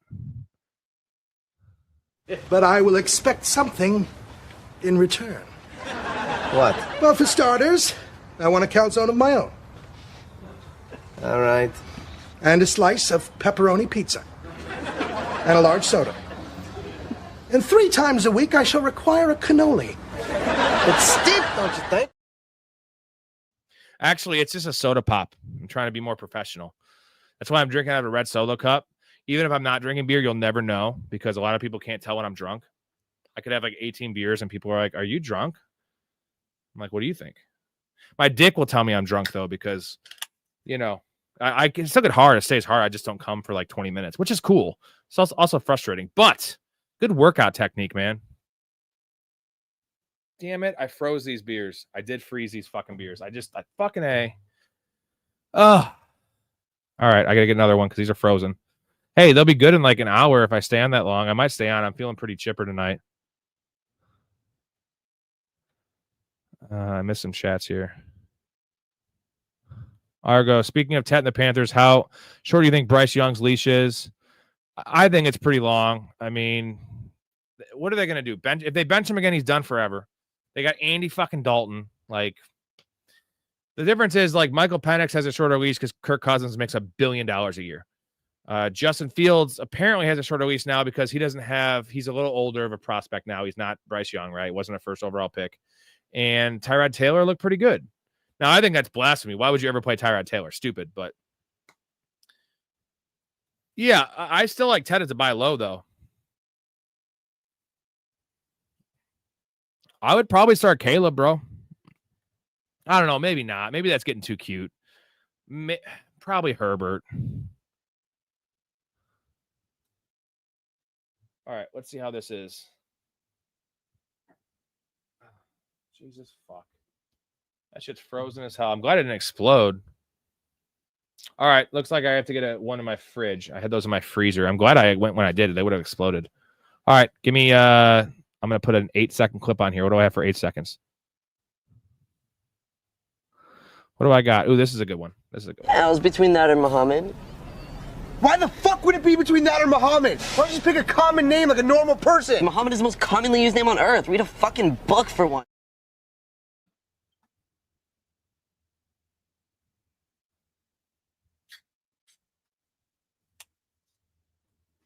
Fucking hate warm beer, man.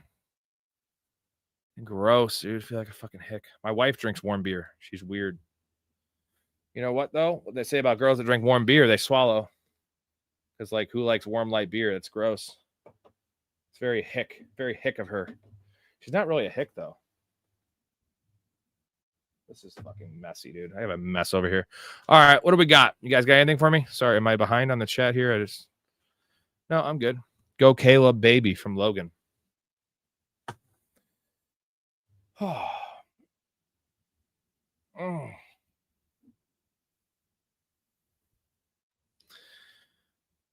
I mean, it's really, really hard. A tight end winning Rookie of the Year is crazy. And it's always a quarterback, man. Usually always a quarterback.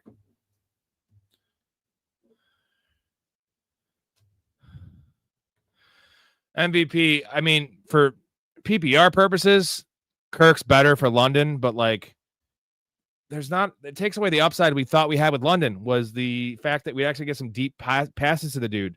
Not that he's like a really, see Alex, not that he's like a really good, like deep savant, but like he does have some speed. He's got a big body. He's like I call Drake London a more possession receiver version of Mike Evans. And Mike Evans has made a living down the field. But hey-o. Yeah, I don't know if there's a 1-to-1 correlation, but I think there is. If they're drinking warm beer, which I don't like to do, they're probably going to swallow, right? Hold on a second. This sucks. I'm just making a mess. This fucking frozen drink just like exploded everywhere.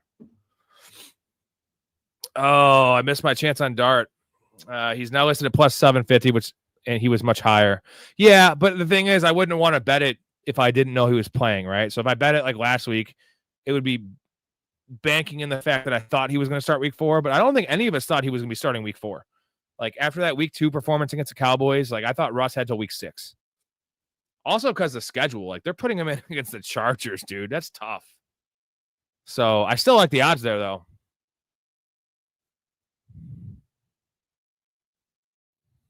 Yeah, he doesn't have to make the playoffs, right? It's about like the team is hopeless.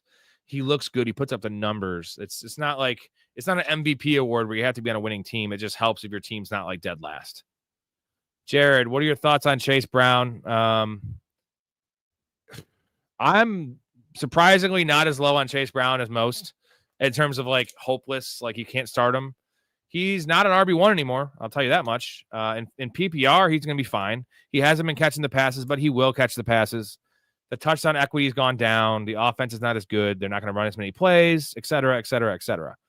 I think he's a buy low right now, man, because Samaje Perine's a third down back. And with Browning back there, right, and then being 2-1, they cannot run out a rookie. So he's going to get a lot of snaps. Now, the problem is he's been getting a lot of snaps, and it's been dog shit. They can't. Dude, they like Browning. Browning's fine. That was just a really bad game. Granted, he threw 3 picks when he came in relief when Burrow got hurt. But that was just a bad situation against a hungry Vikings team. So I think Browning was 4-2 or 4-3. I think he was 4-3 in relief 2 years ago. Put up some good numbers. So Browning is a pretty decent backup. Not really a proven backup, but pretty decent. God damn it. I can't believe I did that. Well, yeah, they want to see Scat, baby. They want to see the Scat Man. He's a Scat Man. Well, Henry will stop fumbling, Alex, because he doesn't fumble. It's been 3 straight games. It's not just the fact he's fumbled in 3 straight. It's the situations he's fumbling in. He's fumbling in high leverage, like important situations that is costing his team games. At least 2 of them he's costing the team the game. Two of those losses are on him. So, oh, Jesus, I haven't heard a Jack Betch comment in a while, Solano, because it's all been Dante Thornton. But originally, dude, remember when Best Ball, I don't know if you guys play Best Ball, but when Best Ball, like, lobbies opened in May, I think it was, Jack Betch was like a 9th round pick because he was the highest rookie drafted on the Raiders. Sorry, I got stuff on my keyboard. Let me just clean this up. Jack Betch's name has not been mentioned in a long time. I'm not buying Trey Tucker. I am not, because Bowers is going to be better. Gentile would be better. I'm not buying it. I see the pickup. I wouldn't have used a waiver on him, I guess, as my sentiment. If you need to start him, he'll be fine. He's playing a lot of snaps. Now that's the call, Mark. Jameis Winston to the Bengals, dude. That's good for everyone. That's good for the NFL. That's good for the receiving weapons. That's good for Chase Brown. That's good for football. Can we please just get that, please? Jameis Winston starting. 4K ultra wide. Teddy. Do the Cincinnati Bengals players eat hot pockets? I mean, I like hot pockets. I'm sure they do too. They're professional athletes, so they probably have something better than hot pockets, right? Yeah, well, they can't run him because I heard a crazy stat about Chase Brown. He has more rushes of negative yards this year than he has of 5+ yards this year. So he is more likely to have a negative gain than he is a 5, which is not like an explosive play. It's 5 yards. That's fucking nuts. Oh, he still has juice, bro. I still like Chase Brown. It's just, what's up with Browning's girlfriend, dude? I haven't seen anything about this. Is she hot? Is she crazy? Oh, good call. Yeah, Henry, yeah. Dude, they don't, it's weird. They go away from him. If they're not winning, they, like, go away from him. Dude, like, just run. Unless you're down, like, tonight with, like, the Trey Benson situation, unless you're down 2 scores in the 3rd or 4th quarter, run fucking Derrick Henry. It opens up your offense. It puts pressure on the defense. It wears down the defense. You can also do some RPOs with Lamar. Like, what the hell? They want to make Lamar a pocket passer, which is just weird. Jared, you picked up Kittle for $1 on the waiver. What is your what's your 5 budget there? Is it $1? Because Kittle should go for everything you have because he's coming back in 2 weeks and he's a top 3 tight end. Actually, Kittle's probably the number 1 tight end because Trey McBride is just looking like fine. He's going to have 7 catches a game for 70 yards. Bowers is a little gimpy. And Kittle had 12 points in 1 drive this year. George Kittle played 1 drive this year before he hurt his hamstring, had 4 catches for 40 yards and a touchdown. 4 for 30, whatever the hell it was. It was 12 PPR points in 1 drive. So, like, I am not worried one bit about George Kittle. You got to miss 2 more weeks with him. What do you do? Colby, I traded Henry for Kyron and A.J. Brown last week. Ooh. That's good. I like that trade. Yeah, you do. Hopefully you have Kyron or you have Corum.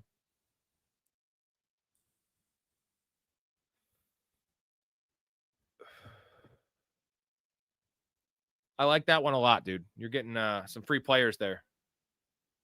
And again, we all we don't like trading Derrick Henry. Jay says Trey Benson looked average tonight. Is there reason to believe he's a true RB1? I mean, he's going to be the RB1 on that team. He's not going to be a fantasy RB1, but he's going to be what James Conner was, I'd say, when he was healthy, because I still feel, I know this is a weird game. I still feel like he's going to get more work as currently constructed than James Conner was getting when Trey Benson was behind him, because Trey Benson was getting 30 to 40% of the snaps. I know DeMarcado got those snaps at the end of the game. First half, I'm pretty sure, I didn't look at the numbers yet. DeMarcado had like 4 or 5 snaps, and Trey Benson had like 25.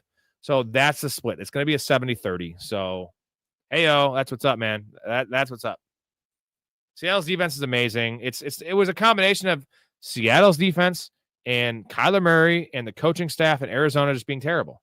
Now, that's also a problem because he has to keep on taking the field with Kyler Murray and that offensive line and that coaching staff. But we've seen James Conner be good the last couple of years. I'm not too worried. I still like Benson, the player. You can't. James Bond, how you doing, man? You playing cards and banging some hot-ass Europeans? You can't trade Chase Brown. You're not going to get anything for him. So if you're 0-3, maybe. But even then, don't do that. It's not good business. So, oh, thanks, Jared. I appreciate you, man. Usually I have a guest. I have a rotating cast of guests here. My partner. I have a couple partners.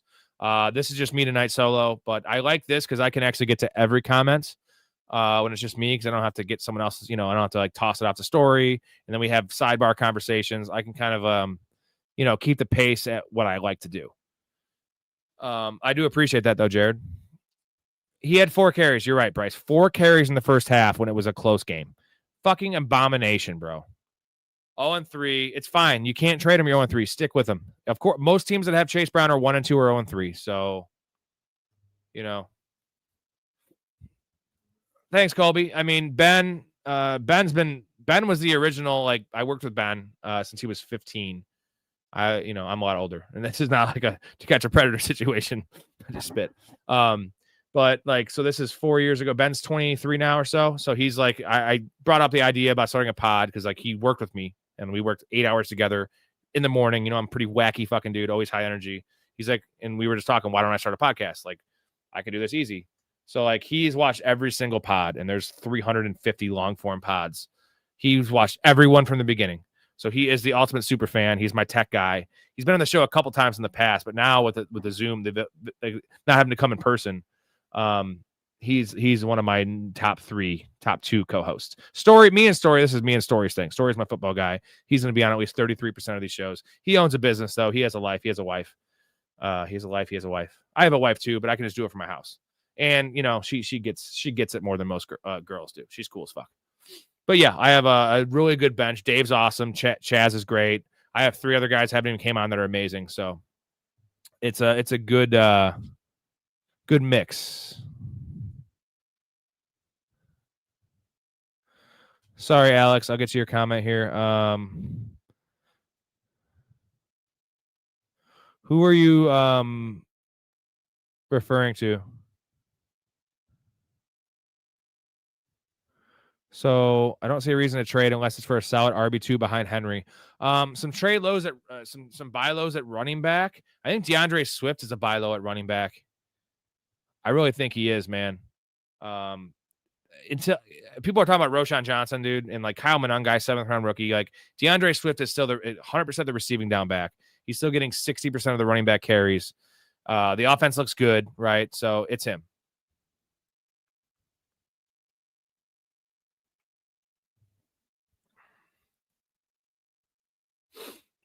Oh yeah, Travis Etienne. I wouldn't do that. Travis Etienne is losing a little work.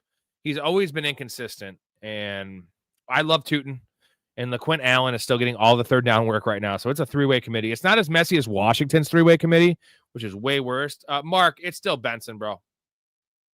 Again, we'll revisit this next week if it's the same thing with usage. I got to look at the snap share. I'm going off when the game was competitive. I still think Cardinals are an average team. They're not going to get blown out. It was at home, which is concerning, but Benson played every snap in the first half. So You're fine, James. It's 0-3, dude. You can lose 5. You can lose 6 games this year and make the playoffs. Just think of that one. You have 3 more losses you can have. You just got to get this W week 4. You got to likely get a W week 5. Go 2-3. Whole new season on your hands. Yeah, that's a lot. That's a lot. But it's nice to have depth, though, Alex. Like Henry, Warren, Swift, and Scat and Benson. Fuck yeah. You got to pair them. You got to pair them. Swift, the problem with Swift is like, it's like the opposite of what they did in Detroit. I feel like they're just not running the ball when they're inside. And they haven't had a lot of goal-to-goal situations because a lot of their touchdowns have been a little of the longer variety. But Swift is not a goal line back, right? We saw it in Philly. We saw it in Detroit. He is a potential home run hitter, though, with passing game upside that's tied to a pretty good offense and a bad defense. So I do pay attention. I mean, I was a huge baseball fan, Solano, like forever. I see the Garrett jersey. Like that was my sport. I played baseball forever. I'm so into the NFL. I'm a big NBA fan. I love movies. I'm a drummer. I play golf. I jerk off. I play video games. Like I have a lot of hobbies. So it's like, it's hard for me to sit down. Baseball is just so slow and so long that it's faded on me. And the Cubs broke my heart after this at World Series. Like, we could have Kyle Schwarber right now, dude. Kyle Schwarber just crushing ass right now. Yeah, long-term, Ben Johnson, we saw it. We saw it this week come to fruition a little bit. I know it's 1 week against a terrible defense, but where'd you play at, Colby? Ben Johnson will be just fine. I don't know about his head coaching ability. I know his coordinating ability is elite, so... Now, the thing is, I can't jump back on the Cubs bandwagon when I left it. I'm not that kind of dude, man. Like, I'm a hardcore. I was the biggest Cubs fan you ever met. 10, 12 games a year I'd go to. I'm 28 miles from Chicago. I hop on the train all the time. I can't go back now. So I'm sorry. Sorry, Cubs. I hope they don't win, though, unfortunately, because I feel like a dingus. At least I'm not a Sox fan, though.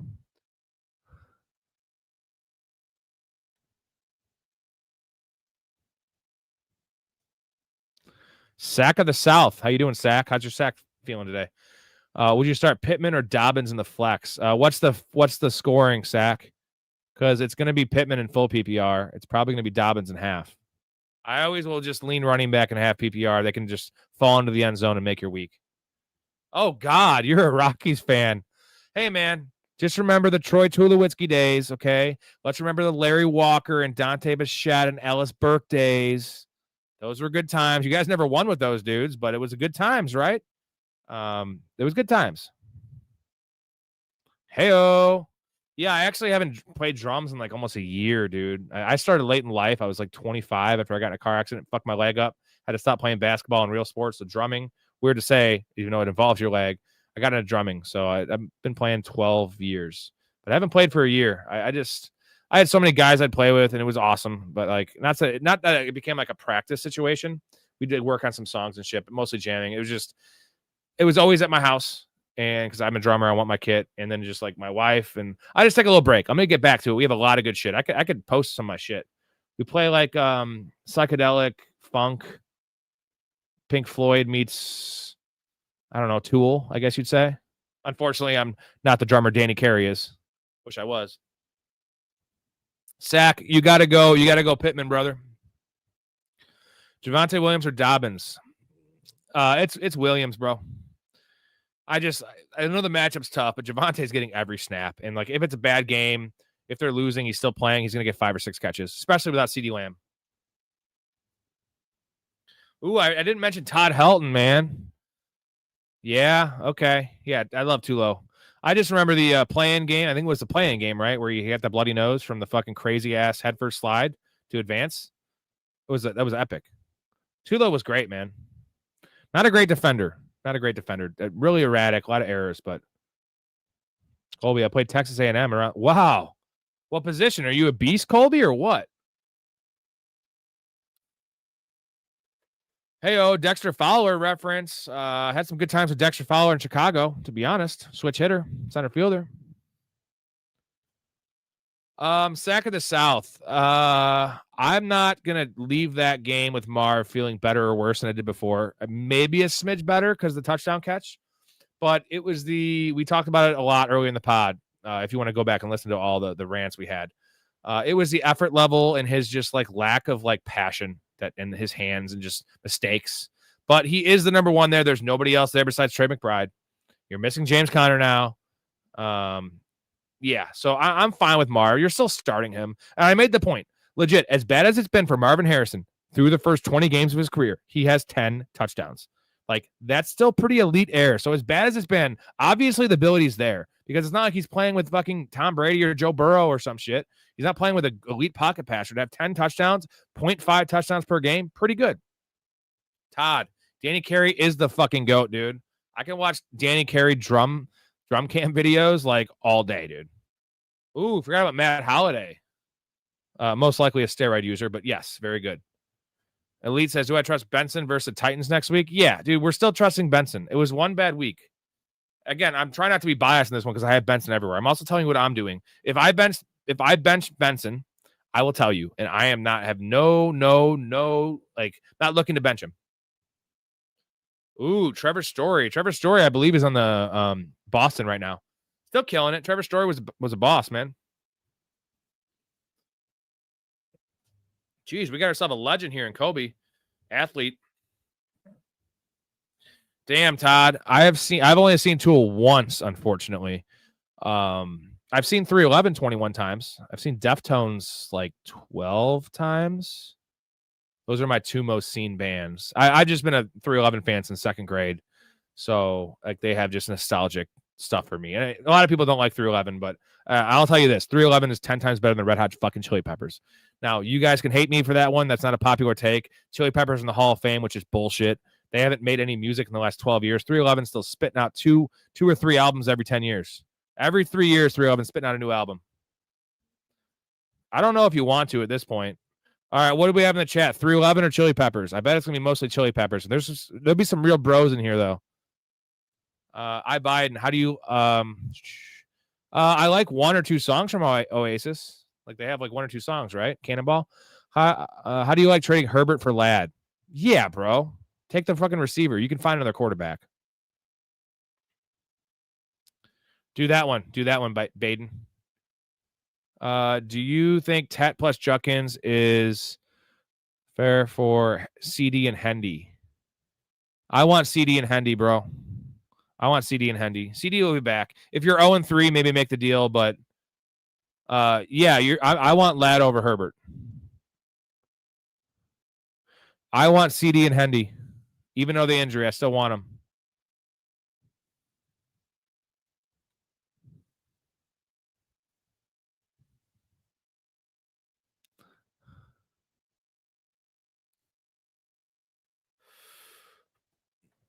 Oh, Woodstock 99. Jesus. I was 11 years old? I've watched a lot of the concerts though. I mean, I was kind of a Limp Bizkit guy in that stretch, right? Oh, G. Allen says neither. Fucking Slayer, baby. Hey man, I love fucking metal too. Not my go-to. It's got a spot. I was a big old school Korn fan. I know that's not like what you're talking about in terms of metal, but Cannibal Corpse. I'm a big Deftones fan, but they're not even close to metal anymore. All right, here we go. AT&T Guillotine League. It's tough. Cup, Downs, Shepard, Parker, Washington, Turpin. Which four would you take? For the short term, Turpin for sure. Cup, Turpin, Downs. It's Cup, Turpin, Downs, and maybe Shepard, dude. Not Renfro, not Bourne, not Thornton. Maybe Bourne, but not Thornton. You can't trust Thornton in a guillotine. Not Renfro. Cup, Downs, and Turpin for sure. Yeah, when Spears returns, Pollard's arrow is going down, and the concerning thing is Pollard's getting 90% of the snaps, and he hasn't produced.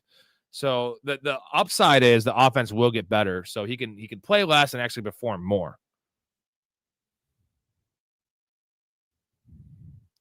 Tet plus Dobbins for CD and Hendy.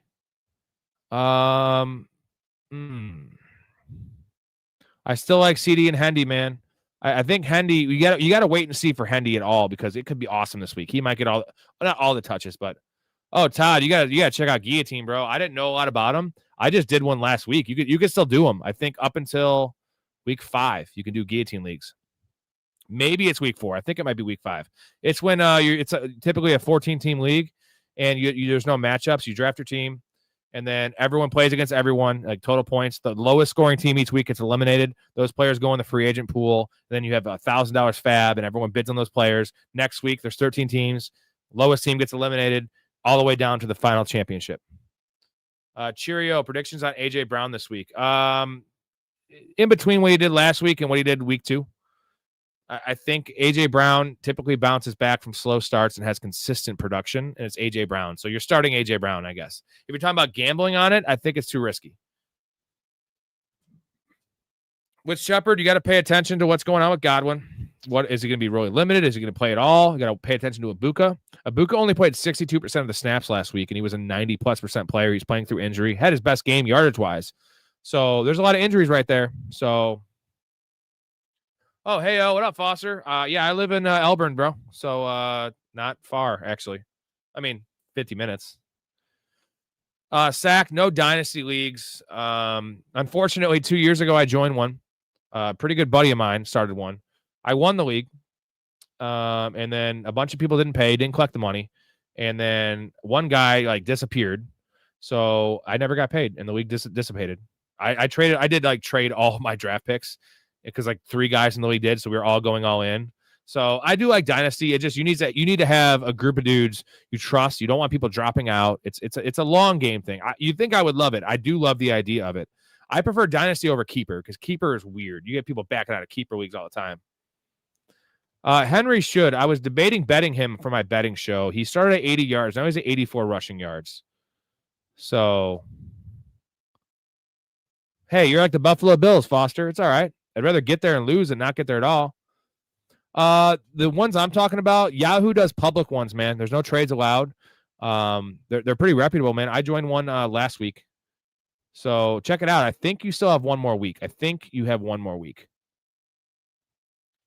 Yeah, Alex, I don't know. I don't always do it in my commish leagues because I trust the dudes I'm getting in my leagues. They're close friends of mine. It was the one guy who didn't pay was it was my old podcast partner, Nick O. Awesome dude. Nicest guy ever. His buddy that is his wife's friend who his wife worked with or some shit. He quit the job and then whatever. And there was some shit talking in the chat and it just sucked. We all got our money back, which is bullshit because I paid, I won. Whatever. That's not going to make me off dynasty leagues. I like the new lease on life in terms of redraft where every year is the same. Now it would be nice to do a dynasty league or two because it's nice that it's year round. You can make trades and you have the NFL drafts and all that shit. So I would like to do one. Maybe, you know what I'm thinking? Gentlemen? For some of you regulars in here, we get the Patreon going, we get all this shit going. Maybe we start a startup dynasty, Professional Fanatics startup dynasty with the OGs. All you OGs, you know who you are in here right now. We do a startup dynasty.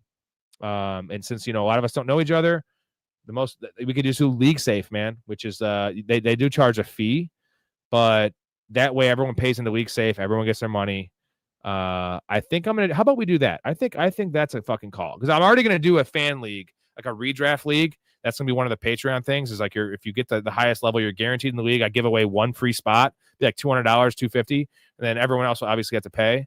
But me and Story will split a team and then it would be like a 14 teamer. And there'll be 13 spots available. If we have more than that people in the premier Patreon thing, boom, I'll do another league. But I think we should do a fucking dynasty league. That's what's up. Sack of the South. Sack, are you in the Discord? Thank you, Foster. Mark, you're in.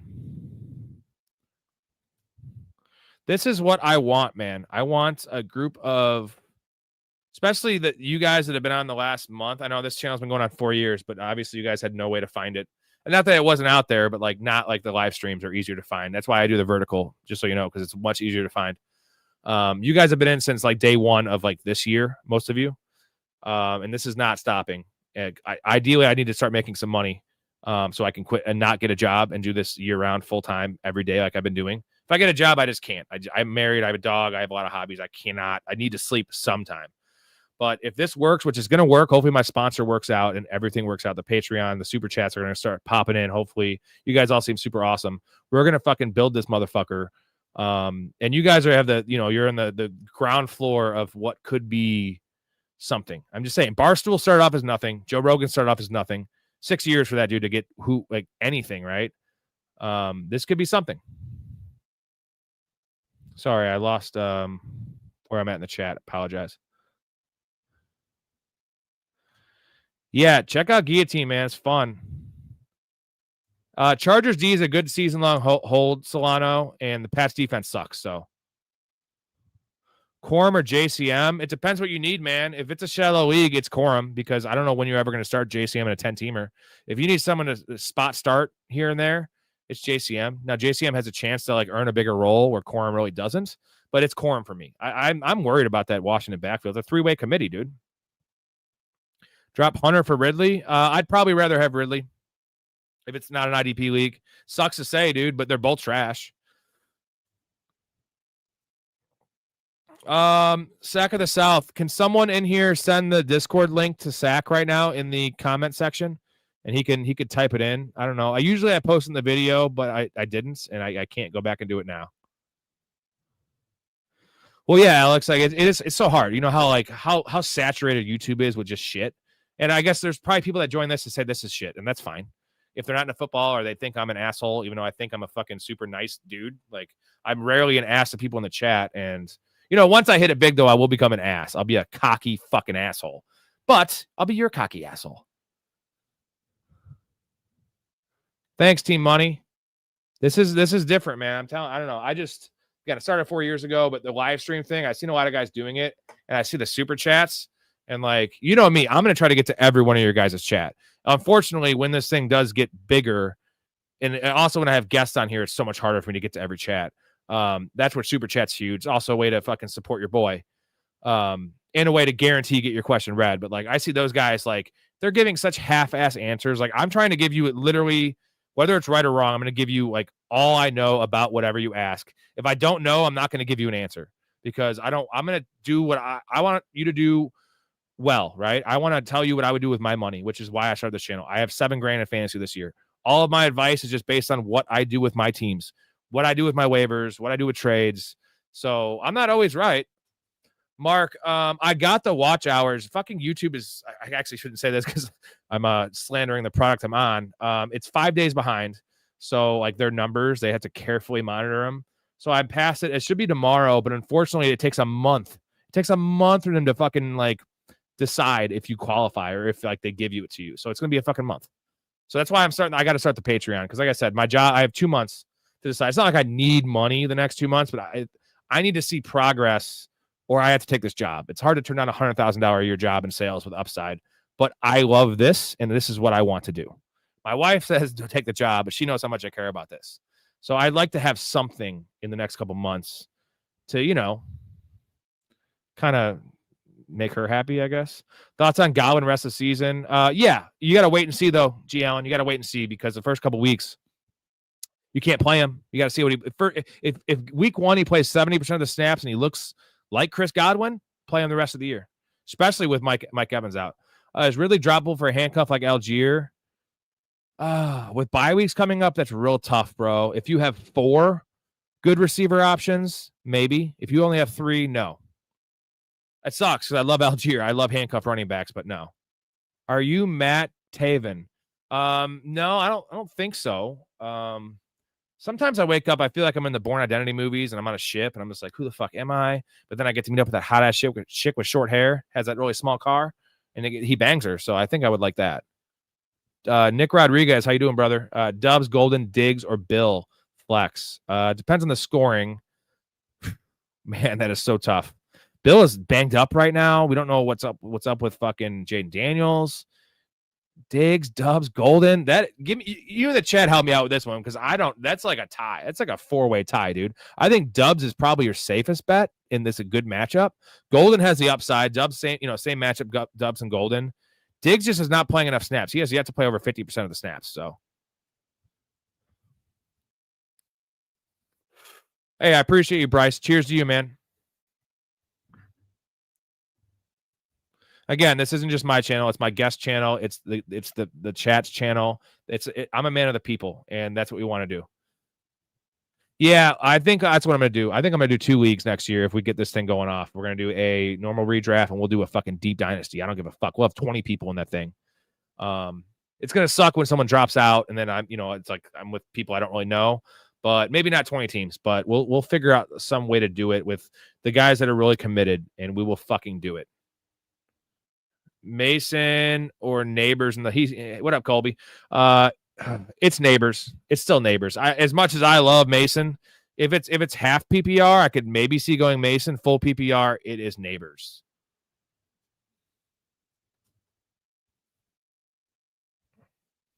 Oh, hell yeah, Foster. Yeah, man.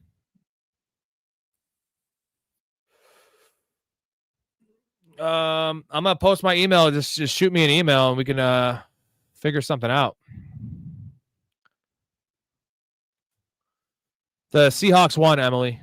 Close game though. They were up by 2 touchdowns with 6 minutes to go, and then the fucking Cardinals tied it. And they with 32 seconds, 28 seconds, the Cardinals kicked it short of the 20-yard barrier on the kickoff. They got the ball in the 40 and kicked a 52-yarder. Yeah, he's talking about Dubs. Mahomes or Caleb? It's Caleb. I'm personally starting Caleb over Mahomes this week. It's tough though because I don't mind the matchup against Baltimore. They're going to have to throw, and Worthy's coming back, but it's still Caleb. Yeah, the Browns defense, not a great matchup this week for the Browns, but they're the number 1 defense right now in real life football, and I think like number 8 in fantasy.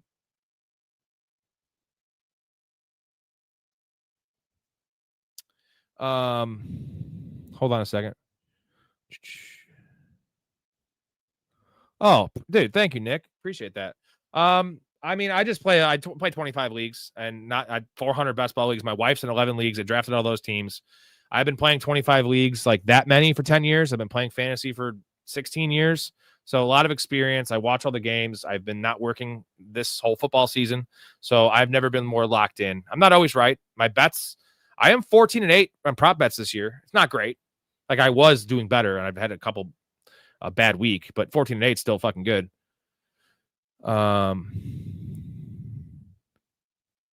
Well, yes, Denver does need to do that. Here, I'm gonna Foster. I'm gonna give you my email. Shoot me an email, bro. We'll talk. Any of you guys want to shoot me an email? I don't give a fuck. I'll chat with y'all. I don't really check my email too much, but I could stick around for a little longer. I still have this frozen beer here. Hopefully, I can actually pour it. God, it sucks. I get the streaming app I have, StreamYard. If I do a stream under 2 hours, it allows me to like get free. It generates free AI like short clips for YouTube, and I always go over 2 hours, so I never get them. Sucks. It's okay. I'd rather stick on here with you than get shorts. I don't care. I'm not a really big fan of shorts. Cubbies. Again, I don't watch the Cubs. I don't watch baseball anymore, and I can't get back on board. When I left the bandwagon 3-4 years ago, I can't get back on now that they're good. I do root for them, but I like their core. I'll say this. Will the Rams make the NFC Championship? That's going to go as far as Puka's health and Matthew Stafford's health in particular. So I still can't say they will if they stay healthy, but they have as good a chance as any. I would probably rank it. I still have the Eagles as the best team in the NFC. I do make shorts, but I just I don't want to have to put the work in. That's why if I do under 2 hours, I get the generated shorts, which are fucking gold. It's fine. I'm getting enough exposure from here. I'm getting, 10 subs. I don't really get a lot of views. I get like 1,000 views on a short. Not that that's bad, but I don't get a lot of subs from shorts. Anyway, I'd rank it Eagles, Packers, top 2, and then Rams are in there. I'm trying to think. What's going on, Frank? Frank the Tank, how you doing? Currently have the Steelers defense. Start them or roll someone else. I got Rams, Commanders, Falcons. Not Falcons, not Commanders, not Jets, not Titans. Jets, Titans are not Jets are fine because they're playing Miami. I rolled out the Steelers in a couple because remind me the Steelers are they playing the Sunday morning game? Right? Is it the Vikings? Or is it the Vikings they play? Yeah, they have the Vikings. They're at home, though. Carson Wentz, still the highest paid defense in the league, right? And I do like the Rams this week. I really like the Rams this week. I know it's not a great matchup, but I think the Rams are the sharp play because Daniel Jones and that team has 0 turnovers. They have 1 punt. That's not going to continue. It's not going to continue. Rams are at home. I think it's the Rams. It's the Rams or Steelers. Rams have more upside for turnovers, I feel like. I know it sounds crazy, but bro, he better make the Hall because here's the thing. The Hall of Fame in baseball, they factor in everything. They factor in like same with basketball, right? Like Pau Gasol got credit for the stuff he did overseas and in Olympic stuff. So like Ichiro should get credit for his fucking Japan shit. So Ichiro, dude, he's got 3,000 hits. That's it. End of story. Todd says he plays in a 36-team college fantasy league. Well, I would have Story join. Story would join. Me and Story could join, and he could just manage the team. Because Story knows that kind of shit. I don't. I forgot about the Lions. Sorry, Jay. Again, this has been a long day, and I'm pretty lit. So, yeah, I would actually have Lions as the numbered. Packers or Lions is tough, man. The fucking Packers defense is so for real. And if the Packers get some of their receivers back, although I'm a big Lions guy, dude. I respect Dan Campbell. I love the culture they have there. Well, I don't think he's an idiot for picking up Trey Tucker. I think people that use a waiver claim on Trey Tucker are silly. That's my thing. No, the Packers just did. Todd, the Packers just lost to the Browns, man. That's all I'm saying. That's not good. Lions aren't trash, man. Like, they look like trash, but they had 2 really, really, really important wins there. Yeah, Timothy. I was telling, I don't know if you're on the chat. I have a sponsor. I can't name the name of them. It's like a pick'em, kind of like an underdog situation.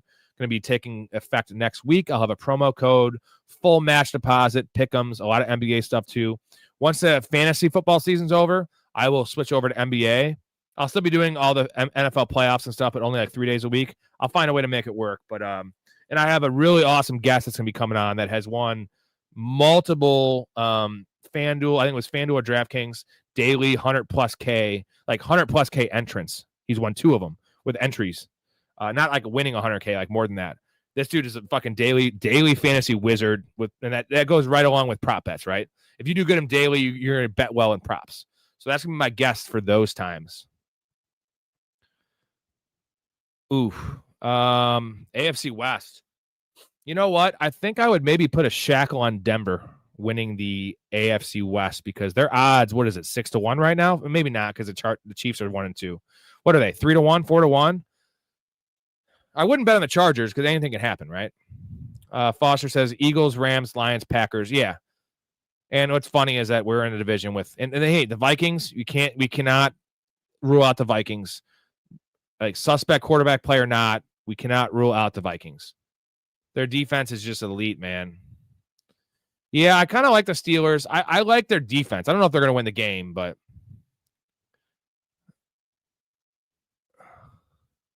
wow, Vikings both are away games. So that's the best. You know, I always thought was stupid when you know how the Jags, like their home, they have like their European home. They always get the home games there, and they kind of play well there. But that counts as home games for them. I hate that. It's stupid.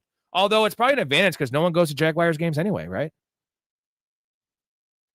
I know, Alex, that they unlocked Danny Dimes, but unfortunately, I don't think 3 games. I get that the offense is different. They're putting him in a good situation. He looks great.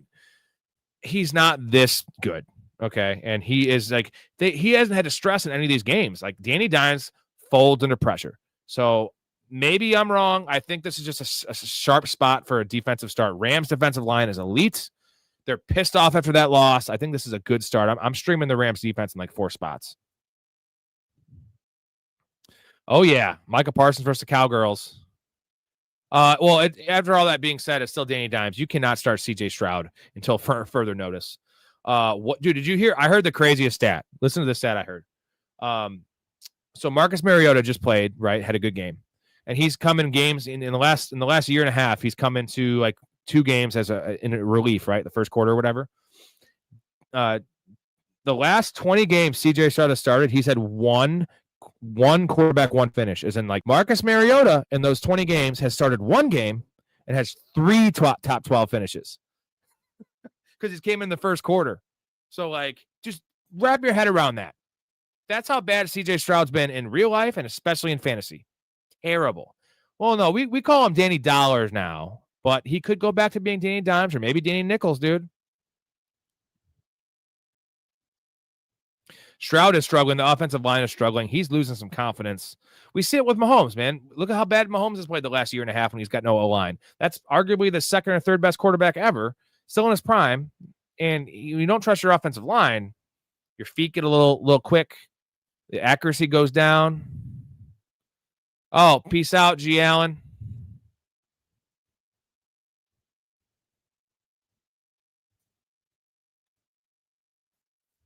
What, Nick, you said suspect. I don't know exactly. Oh, well, I would, yeah, good call.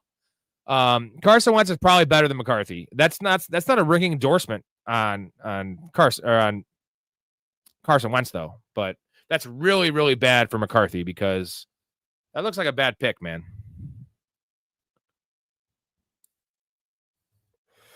Yeah, man, Flores is just, he's a nightmare.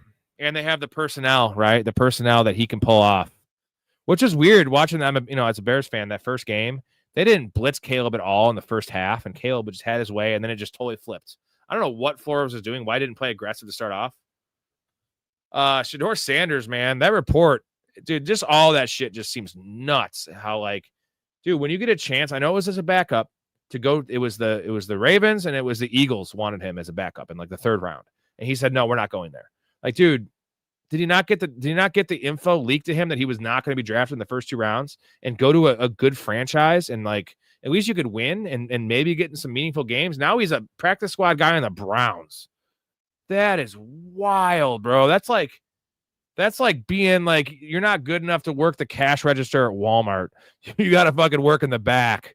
Dude, if you can't make it working at Walmart in the back, no slight against Walmart, just saying, you got issues. And Shedeur Sanders has issues, so that's my thoughts on Shedeur Sanders.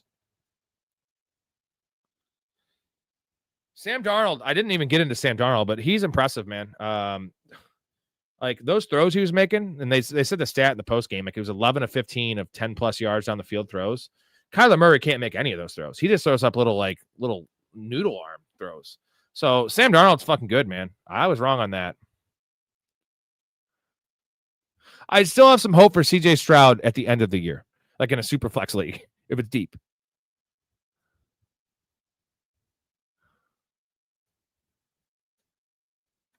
Probably Rasheed, man. Probably Rasheed Rice. Depend if it's full PPR. Benson will be more matchup based. I will say that, because I thought he'd get more passing down work, but it didn't happen.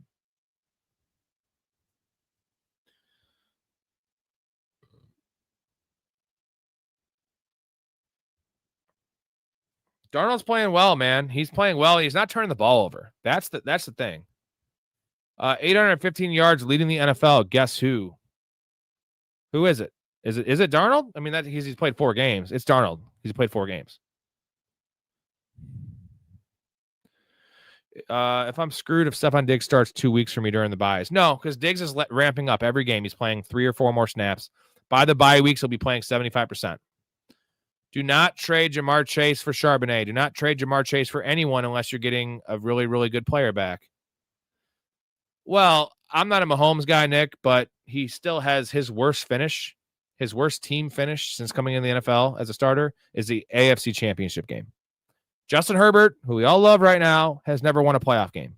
So, I mean, then you have to say, so is Josh Allen bad then?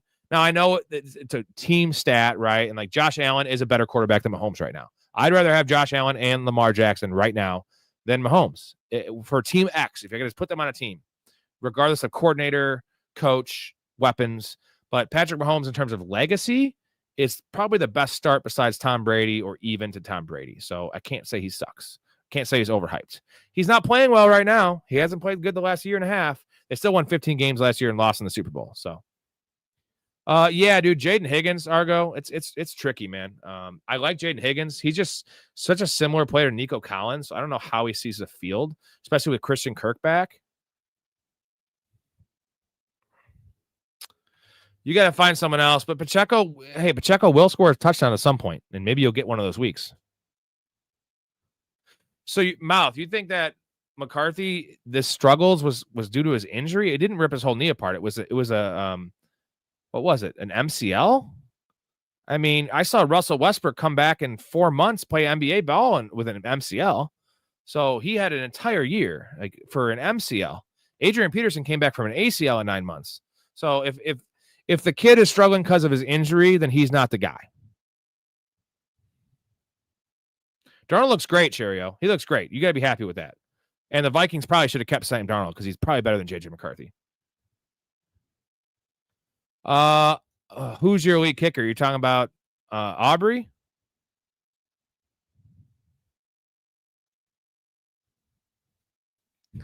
And the war paint. Yeah, Daniel Jones. Wow. He's killing it. Justin, I think we got to start Scatabo there, buddy. As much as I still am a believer in Chase Brown this year, not to return where you drafted him fantasy value, but I think you still got to start Scatabo this week. I still like Chase Brown. If you have another option, toss it out. We'll see. Maybe we can get him over that guy. Yeah, Argo, you're looking good now. No, Josh Allen's the best quarterback in the NFL, Emily. Like, no one's saying that he's not. Josh Allen's still way better than Joe Burrow because Josh Allen can put a team on his back and he has the rushing ability. And he never gets hurt. Never gets hurt. Dude, Josh Allen's never missed an NFL game. That's unreal. He plays like a fucking madman out there.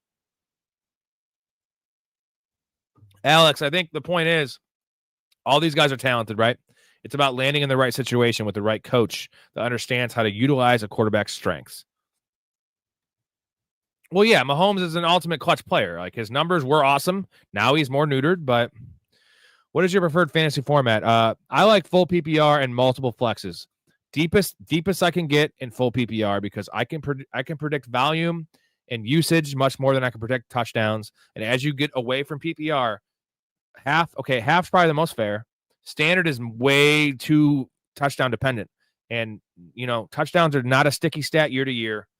I hate how running backs get 1 yard touchdowns, and then you always start a running back over a wide receiver. Give me PPR. Yeah, you can't cut Aubrey. Hey, what up, Unique? Would you trade away Dobbins for Cam Scat? 100%. Scatabo over Dobbins all fucking day, baby. All day. Dobbins will be slowly a depreciated asset where Cam Scatabo right now has the juice because Tyron Trace's injury, and he probably won't give that job up. Well, yeah, no, he did re-injure it. I'm saying the first 2.5 games, the first 2 games that McCarthy played were just fucking trash. Like trash. So, no, he didn't. He was healthy coming in the year as far as I know. I mean, I never heard a single peep about the injury. I don't know. I always question these quarterbacks that come from elite programs that are game managers. And like, he's not a dominant physical specimen. You know what I mean? It's not like a Josh Allen situation. So I like my quarterbacks to come from smaller schools. Look at all the greats, man. Mahomes, Lamar. Even Tom Brady didn't play much in college in Michigan, but Josh Allen went to Wyoming. Most of these guys did not go to elite schools. They get their brains beaten in college. They come in the NFL, and that's what they're going to get when they're a high draft pick. You're going to get your brains beaten in, right? Rarely do you get a Jaden Daniels situation, which he actually just elevated that offense because that wasn't even a good offense. I mean, it's Lamar or Josh. It's so hard. The thing is, Josh Allen has actually performed well in the playoffs. He's not the reason his team has lost any of those games. He just happens to run into Mahomes, puts up 35 and loses 38-35. Lamar has played bad in the playoffs. Lamar's like touchdown interception ratio is fumbles. It's not great. Again, I'm not slandering Lamar. He's the best regular season quarterback I've ever seen. He's got like a 78% winning percentage, but it's and he kind of like, I don't know. I just don't trust him as the clutch factor as Josh Allen. Like that overtime game when the Chiefs scored with 13 seconds to tie it. Like Josh Allen, that was the most perfect game I've ever seen a quarterback play. That was a Gabe Davis game when Gabe Davis had 3 touchdowns. That was one of the best football games I've ever watched. And Josh Allen played perfect. Perfect. Ooh, Randy Moss. Yeah. Well, Jerry Rice is the real GOAT, unfortunately. But it's so hard to say a receiver because we're so quarterback centric, right? It's the same way as we can't call a big man the best NBA player because like wings and guards rule the league.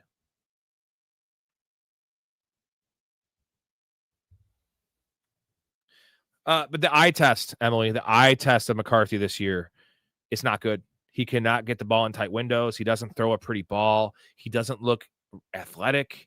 He looks overwhelmed. I know he's still technically a rookie. It's not great. It's just not great.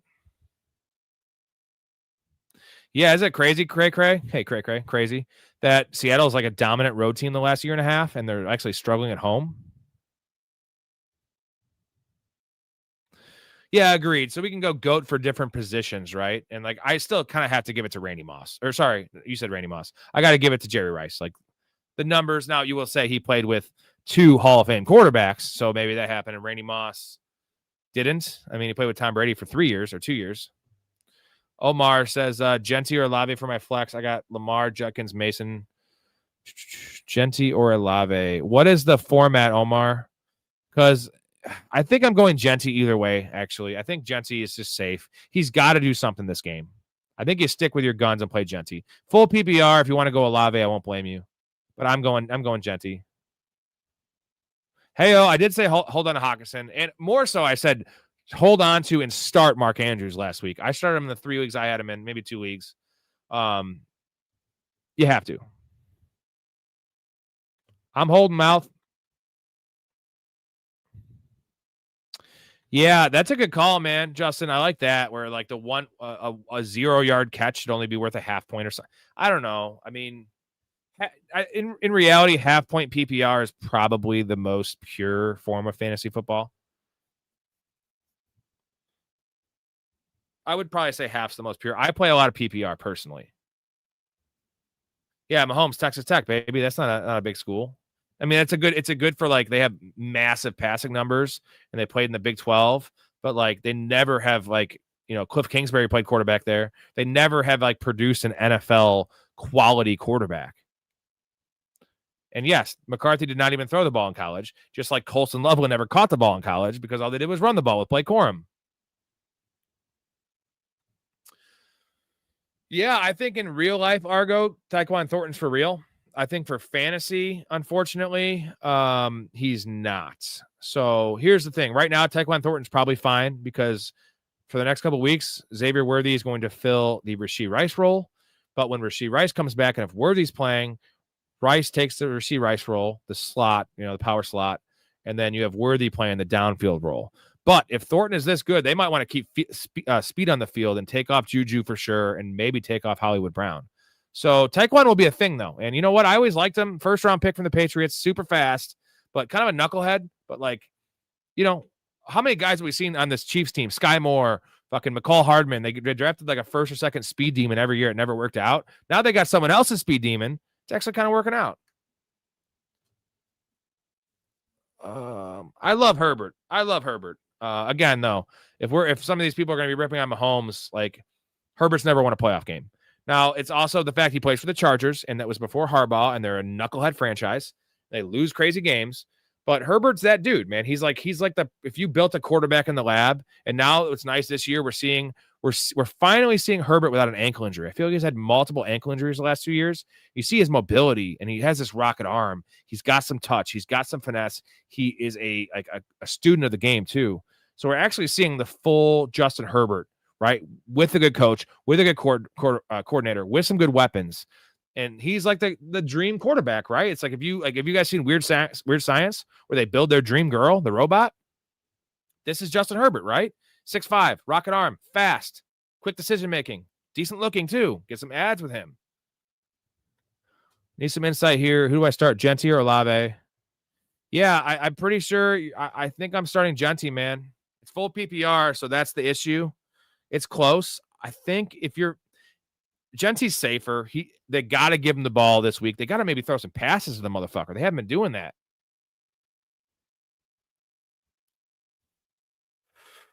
Well, I'll say this, Mouth. If the Vikings had that information and they let Sam Darnold go and they only backed him up with Carson Wentz, shame on them. Because I know they're all in on J.J. McCarthy. When was that surgery done? Because I just know MCL injury is not. I know it was a season ender with surgery. That happened in the preseason in 2024. So that's not a year recovery. I know there might have been a setback. Chris Godwin had a setback as well. And that was a nasty injury in week 7. And he's coming back to play football in week 4. Bill Russell is probably the GOAT in terms of winning. So let's see. Who you got, Chiefs or Ravens? It's Ravens. It's Ravens. There's no way the Ravens lose this game. I just can't see it happening. The Chiefs were always in a struggle early in the year with Rashee Rice's suspension and Worthy getting hurt and their offensive line needing to gel. The Chiefs don't need to win this year. I'm not saying they're not going to make the playoffs. The Ravens have a 2 or 3 year window left with this roster as constructed. Harbaugh's been there 18 years. Lamar is approaching 30. He might already be 30. I don't know. They have to win now. It's them or the Bills this year, right? They have to win. I think it's Genty, bro. Texans. The battle of the 0-3s. Texans and Titans, dude. I think they will. Man. They have to. This is their season. If the Texans lose this game with what we've seen with the Colts and the Jags being pretty decent and the AFC being a really tough conference, the Texans' season's over. It might already be over, but if the Texans go 0-4, they're done. If they lose to the fucking Titans, they're done. Done. They're playing him. They're taking him off the field on third downs. They're still playing him. He's still getting 15 carries a game. They're just not giving him any pass down work. Yeah, well, that was just the perfect storm, man. That was the FU Patriots, too, after the Deflategate, I think it was. Well, yeah. See, the Ravens beat themselves.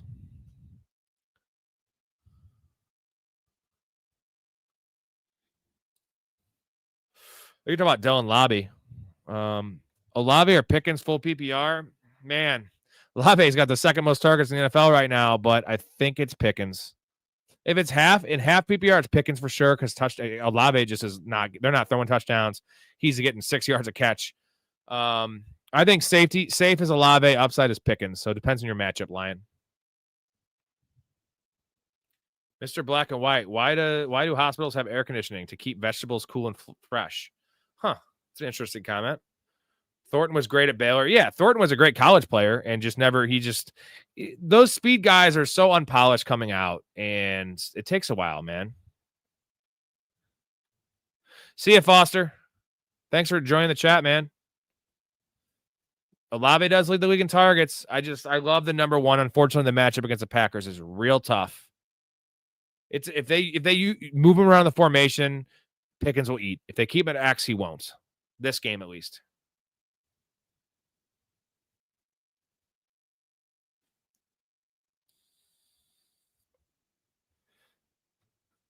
This is actually like below his floor, Timothy, because I will say this. That first rushing attempt was a catch. I can't believe they rolled it a rush. My wife was telling me she had 1 point at one point. I was like, no, he's got to have 2 because he had 2 rushing attempts and he had that catch, I thought, but it was actually qualified as a rush. I thought that was a forward pass. That's probably his floor. JSN is a wide receiver 1, dude. November 2024. Yeah, so they knew this, so they got rid of Darnold in March. So the fact that Vikings knew this leads me to believe J.J. McCarthy's fully healthy, or the Vikings are dumb. But I don't think the Vikings are a bad franchise. They don't have dumb ownership. So, also they didn't want to pay Sam Darnold. But if they knew this, okay, sorry, torn meniscus. Thank you. It wasn't an ACL, I guess is my point. It wasn't an ACL for McCarthy. And it wasn't a multi-ligament tear, which are the ones that take multiple years. That's the Javonte Williams issue. The guys that take the Nick Chubb's 2 years, right? Saying meniscus, that's the same thing Russell Westbrook had, dude. And he can't. I know a different sport, but if Quentin Johnson has a good game this week, do we start putting more respect to his name? 100%. This is it, because now everyone's starting Quentin Johnson, and now is the time he's going to go for 3 for 30. Ironically, I was really high on Quentin Johnson last year because everyone had given up on him. He was going wide receiver 70, and I had him everywhere in best ball. Not so much in redraft because he was going so late. And he made me some good money in best ball, and it was inconsistent, but he had 8 touchdowns. And I was off him this year just because of Trey Harris drafting, and I probably was wrong on that one. Clearly, I was wrong. Hey-o, good comment, Chemical.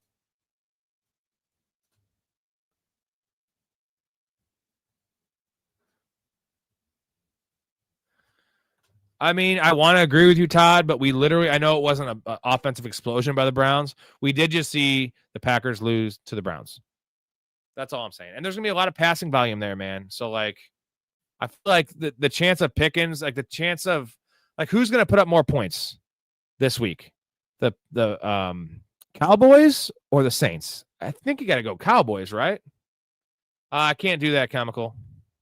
Would you trade BTJ and Ibuka for Jefferson half PPR? No, I would do that if it was a 10-team league, Jay Hang. But if it's a 12-team league, you got to keep two. You have two like wide receiver twos there, and Jefferson has some issues with that team. So, in a 10-team league, I might do it. If it's a 12-team league, I'm absolutely not doing it. I know all NFL teams are stupid sometimes, South, as we both know. As you're a Giants fan, I'm a Bears fan. Right now, currently, Joshua, I would trade JK for Debo because there's some very ominous reports about Terry McLaurin right now getting second opinions. He might go on the IR, and then Debo to the moon, dude.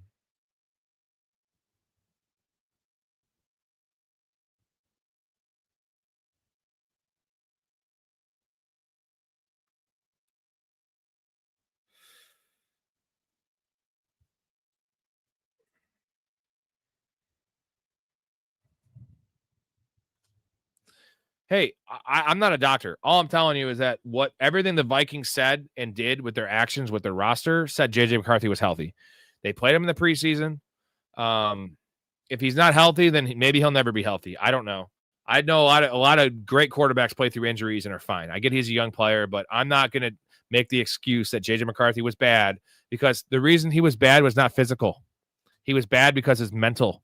He could not read the field. He was panicking. That was the problem when I watched JJ McCarthy play this year. So it was not, maybe the physical got to his head. I don't know. Again, I'm not a sports psychologist. I'm not a fucking doctor, but I'm not giving JJ McCarthy a pass. I'm not saying he's a bust. I'm just saying like he might not get his job back.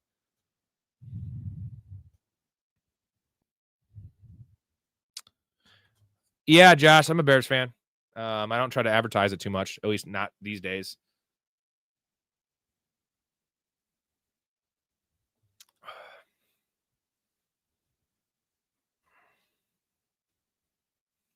Yeah, Dobbins is definitely like I can't see him holding up the whole year. But again, we don't know. But there's also the chance that RJ Harvey just leaps him, you know, like he was never going to be a guy. I didn't have any shares at Harvey. There's never going to be a guy that was going to have a big workload earlier in the year. But Dobbins is definitely a great sell high right now. He's going to be fine the next couple of weeks. Like he's getting all the work, good, tied to a good offense, good situation.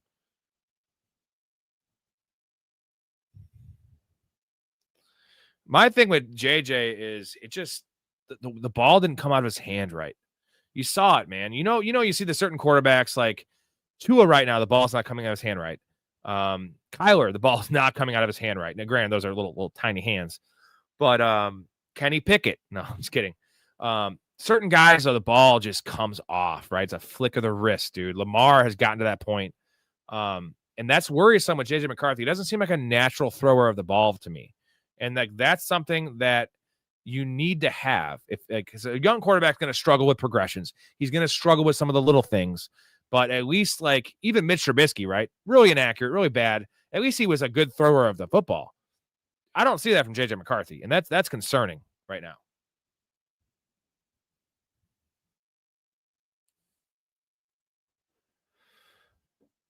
See, shallow bench at 12-man PPRs from Timothy, Lamar, Hampton, Scat, Nico, London, Tat, Jacoby, Ferg with Harvey, Fields. Okay. Any moves? You're 2-1. So you have Lamar, Hampton, Scat. Your other running backs are Harvey, Tootin, and Tracy, who's out. Nico, London, Tat, that's sick, and Jacoby. Who could you move? Maybe Jacoby Myers. I think what you want to do is maybe wait for Jacoby to pop one more week. If he has a good week, you can trade Jacoby. Maybe you pair Jacoby with Hampton after a big week and you get yourself a super stud. You get a Derrick. If Derrick Henry struggles next week, I know it's PPR, but if I would trade Hampton and Jacoby Myers for Henry right now. Try to do that right now if you could. You're 2-1, so you're not in panic mode, right? And like you have a good roster, so that's a good point, Mouth. I mean, good for you too. You got paid, but you got to hang it up, brother. He's got to hang it up. It wasn't like really glaringly awful, Emily. It just wasn't. I don't know. It just didn't seem. It didn't seem like a starting quarterback in the NFL. And we all know he's not like a physical, like physically imposing dude. Like he wasn't. He was drafted because of his savvy, right? He was drafted because he was a winner. And unfortunately, those qualities don't always translate to the NFL. I want to draft guys like Josh Allen that are projects, and they don't always work out, but that are like also hard workers that like are going to be team guys. Now, JJ McCarthy has a team guy thing. He doesn't have elite NFL talent. And Justin Herbert has it. Jaden Daniels has it. Caleb Williams has elite NFL talent. Like, he's a prima donna, but dude, 100% elite NFL talent. Like, those throws, when Caleb looks great, it looks as good as it can in the league. When it looks bad, it looks terrible. I don't see the variance. And the problem is I want to see the variance. I want to see some awesome wow moments from JJ McCarthy. And I'm just seeing the bad moments. Man, I think I got the Steelers, bro. It's so tough, but I think the Steelers find a way to pull this one out. That's probably bad. I like this comment. Baker, man, I love Baker. I just want to say this about Baker and about the Browns. Deshaun Watson trade, despicably bad in terms of PR, in terms of the way it looked, in terms of real life NFL. He was going to get suspended. He was injured. Like, all those things, all the draft picks, all the money they gave him. The fact that they had Baker Mayfield and they could have got him for like the bottom 5 quarterback money in the league, and he won a playoff game for him, and they gave up on him and they gave him away for nothing, just makes that Deshaun Watson trade the worst trade in the history of the world. Because if they didn't have Baker, okay, bad trade, right? You needed a quarterback. They had a quarterback that was young, that was a former number 1 overall pick, that kind of has an attitude, but it was a good attitude. His teammates love him. The fans love him. Baker's a G. So bad. Oh, yeah. So that's the thing, team money. So the Olave question, he is against the Bills. So I don't know if I hate that too much because it's going to be a lot of passing volume, but it might be empty calories, man. I love Baker's shit talking. Like, how can you not like Baker Mayfield, dude? Ooh, that's a tough one. JJ McCarthy has a little Tim Tebow in his game. Well, minus the rushing. Now, Tim Tebow, talking about a rough passer of the football. Wow. Dude, go to that game, baby. That's going to be a great game.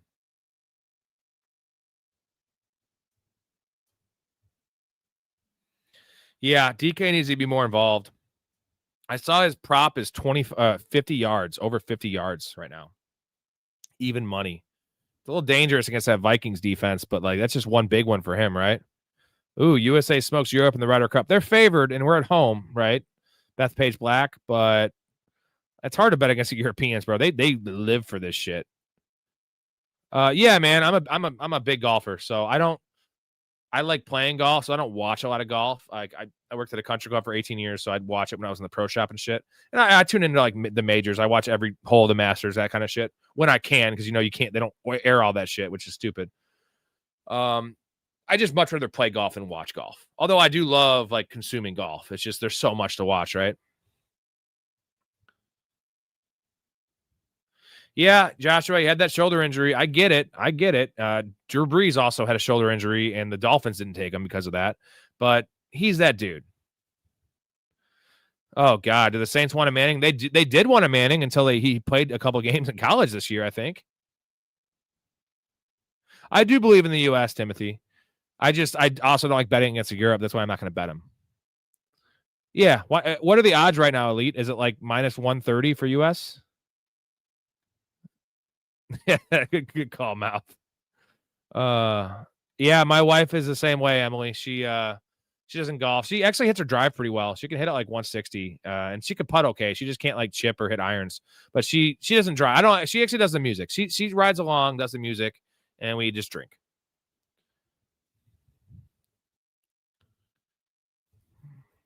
Love Big Ben. Yeah, well, what's wild is that the Panthers had Sam Darnold and Baker Mayfield, and they both sucked dick. And then now look at them. Baker's gone to the playoffs 2 years in a row. Looks like 3. We have Sam Darnold won 14 games with the Vikings, and now he's 3-1. So, man, Le'Veon and AB. That was the days, man. God, Le'Veon was so good for fantasy.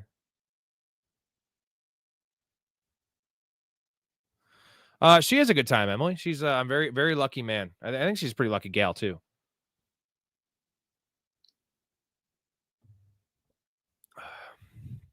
What's his name? I haven't been paying too much attention to college this year, Todd.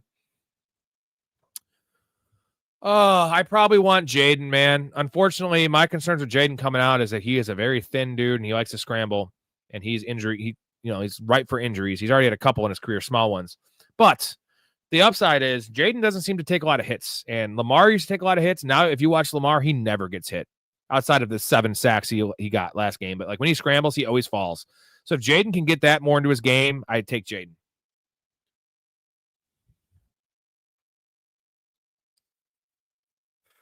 No, Argo, I'm not, man. The evolution I've seen in Lamar Jackson right now, like he's becoming an elite pocket passer in the NFL. And playing with the Ravens, they're gonna keep on tailoring their offense to him. So they're gonna slowly transition into a more traditional offense. So do I think Lamar's gonna be an elite at 36? No. Do I think Lamar could be still a top 3 fantasy quarterback at 33? Yes. So no, I would wait a couple more years. Or if you want to trade really high on him next year, I don't blame you.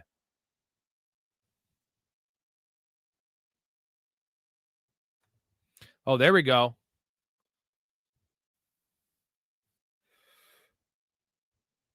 Can you put the link in here, Mouth, for him so they can look? Mouth's podcast is the shit. This guy's a shit. Do you agree with Jalen Hurts as top 5 in real world? No, absolutely not. Jalen Hurts. No. See, you're also talking to the guy that is still holding on to the fact that I think Justin Fields is a more talented player than Jalen Hurts. When I say talented player, like definitely talented athlete, but better arm, not as accurate. Jalen Hurts is a better passer. But if you drop Justin Fields in that situation in Philly and you drop Jalen Hurts in the Bears, it'd be the same shit. So good night to you. David Johnson, baby. That's a deep cut. That's almost as deep as like Priest Holmes, but he says Garrett Nussmeier.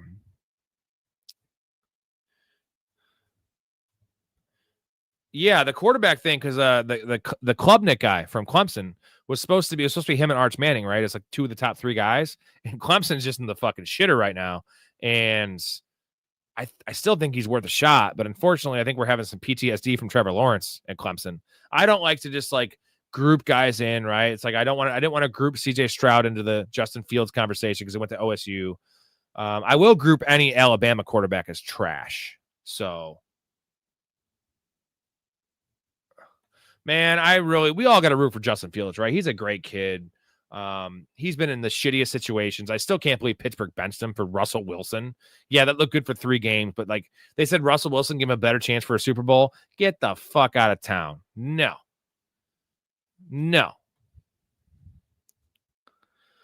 Team Money. We didn't just beat the Cowboys. We beat the fucking shit out of the Cowboys. That was a slaughter. Jerry Jones must have been crying, man. Because that's the thing. The Bears were in the shitter, and you got your ass blown out by the Bears. Gross. Fucking Jerry. What a clown Jerry is. I don't know how Cowboys fans do it, because it'd be one thing if he was a dumbass. It's another thing he's a dumbass and he's vocal and he likes to like own everything and be in charge. Like, fuck that, man. I'd be so pissed.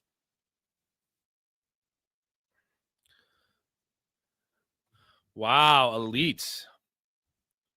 Well, I know that I don't know if you heard Elite. I can't name the company or the site, but I have a sponsorship deal going on here in the next week. I just got to sign it. Got to figure out all the details, but full match deposit with my promo code. That's like a player pick'em kind of thing, kind of like Underdog. I know your ass is doing a max deposit, $250. I know your ass is doing a max deposit, as everyone should. You get a full match. You know, you get, if you put in $250, you get $500. So why the hell wouldn't we, right? And you're also supporting me. So.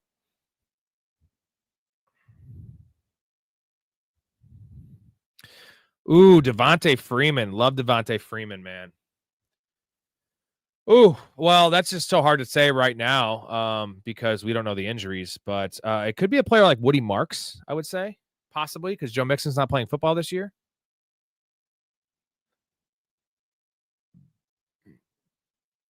But you know what, Timothy? It's all about the Mondays or the Sundays where we're not pissed off because good things happen, right? It makes the bad Sundays make the good Sundays feel all that much better. It's like in life, right? The bad times and the rough times make the good times all that much sweeter. Now, a lot of people don't look at it like that because they're idiots. They want to dwell and they don't want to enjoy the good times. I enjoy all the times, right? Good times, bad times, right? Pain. You can't have pleasure without pain, gentlemen. You can't. Can't have laughter without crying. Yeah, I think it might be Benson, but he's not a waiver wire pickup in most leagues, because he was a 10th to 12th round pick. I think the answer to this is who's could be the league winner in terms of early where you drafted him is Javonte Williams. If he can continue to keep this job in a 10th round, it's Javonte Williams. Keenan Allen, maybe. Shit. Whoa, Nick. Jesus, hit the lottery, brother. Scatterbo was always going to be. He had a hamstring injury in fucking in OTAs, and he missed a lot of preseason. They played one preseason game. Tracy was always going to be the starter, but we all knew this was Camp Scatterbo. It was going to be it's sooner than we thought because of the injury, but he was going to take over that job at some point. Oh man, dude, I love this. This is probably the best week of the year, right? We have no buys. We have a Thursday game which already happened, which was pretty good. We have an 8:30 game. We have all the 8 noon games, 4 games at 3 o'clock, and we have a Sunday night football game that's good, and we have 2 games on Monday night, dude. This is like football crack. This is the week right here. So yes, I'm very hyped for Sunday. I might. So it's 8:30, so the game gets over at 11:30. So what I might do is hop on for a quick stream at halftime for start sit. Maybe I'm trying to think because unfortunately I can't. I have an Android box, so I get every channel, but it's not like DVR, so I can't pause the game, which sucks. Game I'm looking forward to most, man. Let me take a look at the docket, and I think Rams Colts is pretty intriguing. Not Panthers Patriots. No.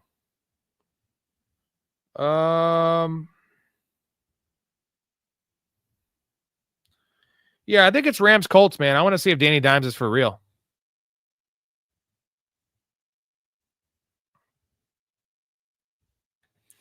Oh, Justin, you got to wake up, baby. What is it? 6:30? You got to wake up.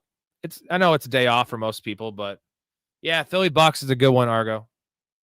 You got to wake up. You just got to wake up for it. It's football. It's a foosball, man.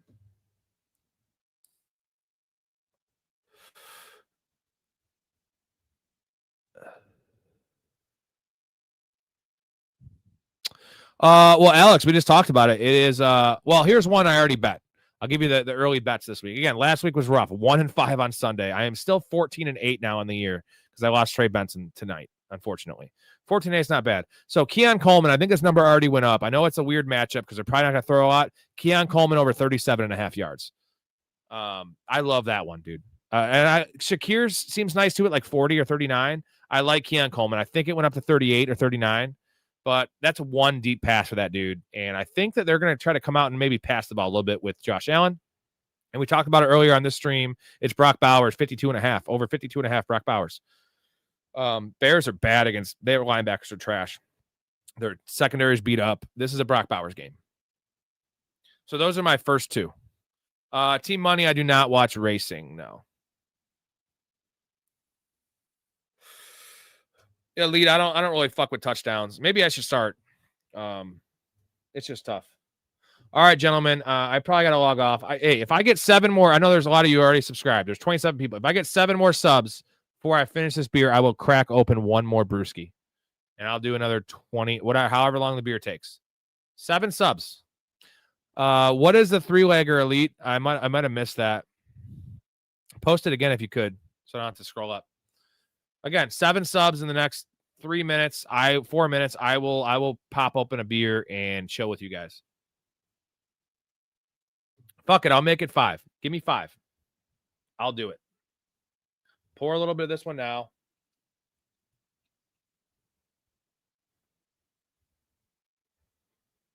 Oh, Bill's line. Is those all money lines?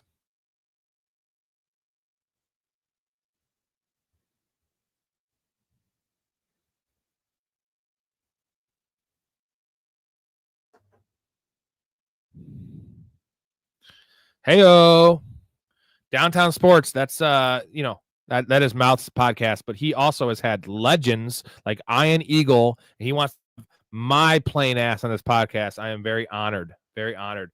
Justin, I don't. I just play stories picks. If you give it a week or two, once we get the Patreon rolling and we get some, we're gonna get a bunch of different Discord chats going on. Story is the college fantasy football guy, college betting guy. He's gonna start giving out his picks. He is on a business trip right now. He's supposed to join me tonight, but he's busy. So we're gonna be taking those. He knows his college football. Like I just can't speak on it because I'm not gonna give you just random picks. Like at least on my NFL picks, I have good reasons why I do them, and like usually they're like painful losses. Like Marvin Harrison last week was a painful loss. He lost by 2 yards. He dropped 2 passes. Trevor Lawrence, my loss was 10.5 yards. He ended up with 10. Things like that. And again, I'm not trying to defend losses, but he had Kenny Albert as well. Look at this.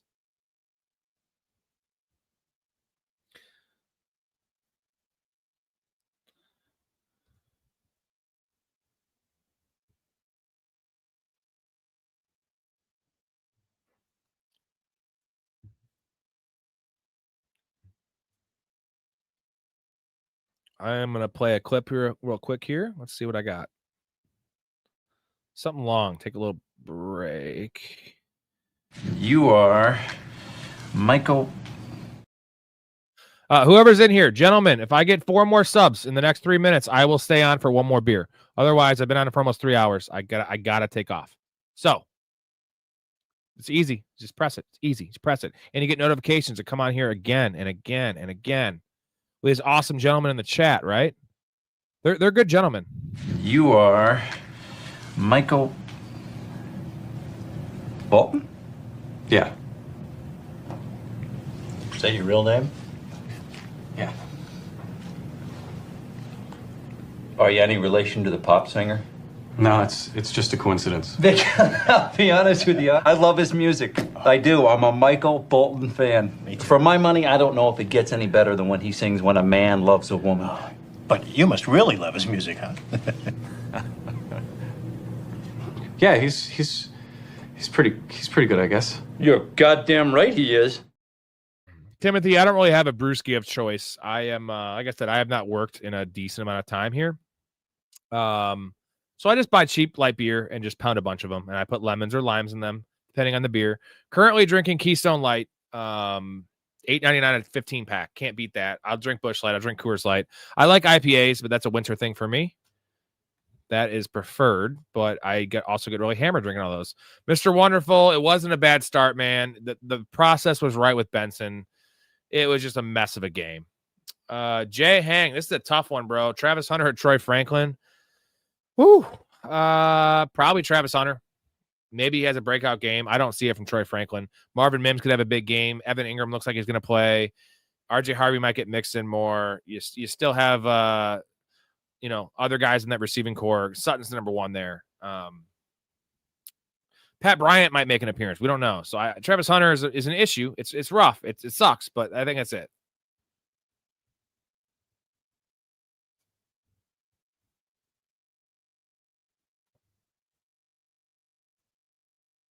Oh, elites. Look at that.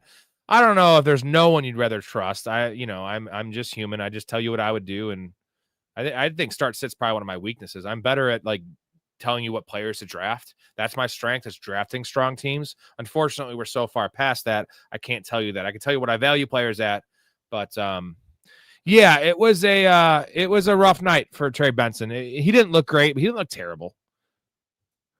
Just also, let's just go back to how good Trey Benson looked in the first 3 games of the season as the ancillary back. And Trey Benson is not a scat back. He's 220 pounds. He'll be fine. He can handle the load.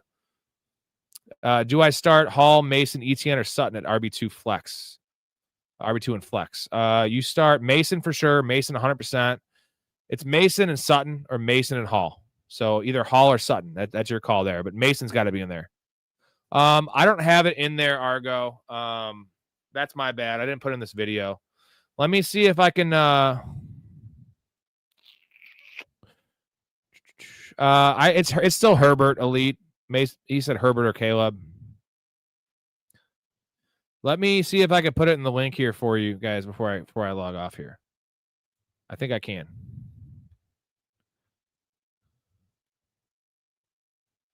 Let's see. Give me 1 second.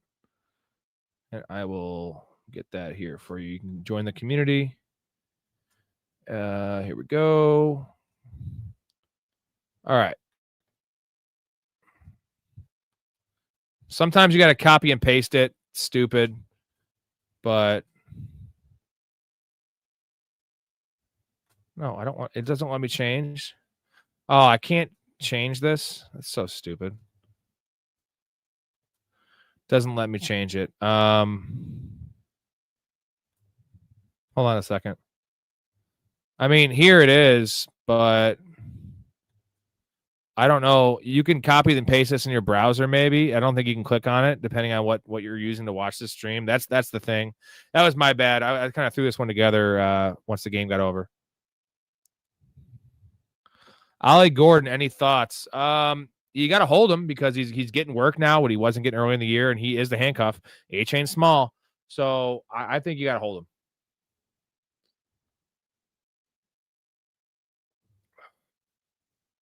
All right, what do we got? 2:13 in the morning.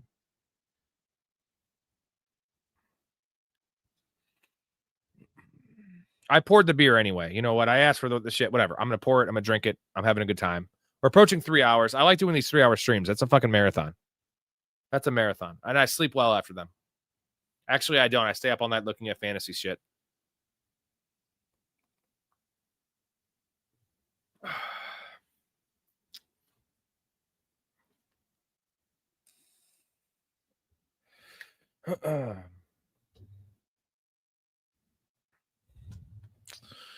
That seems like a good number. He's going to go out of work. I would probably like his rushing and receiving number better. That'll probably be like 84 or something, right? 83 and a half.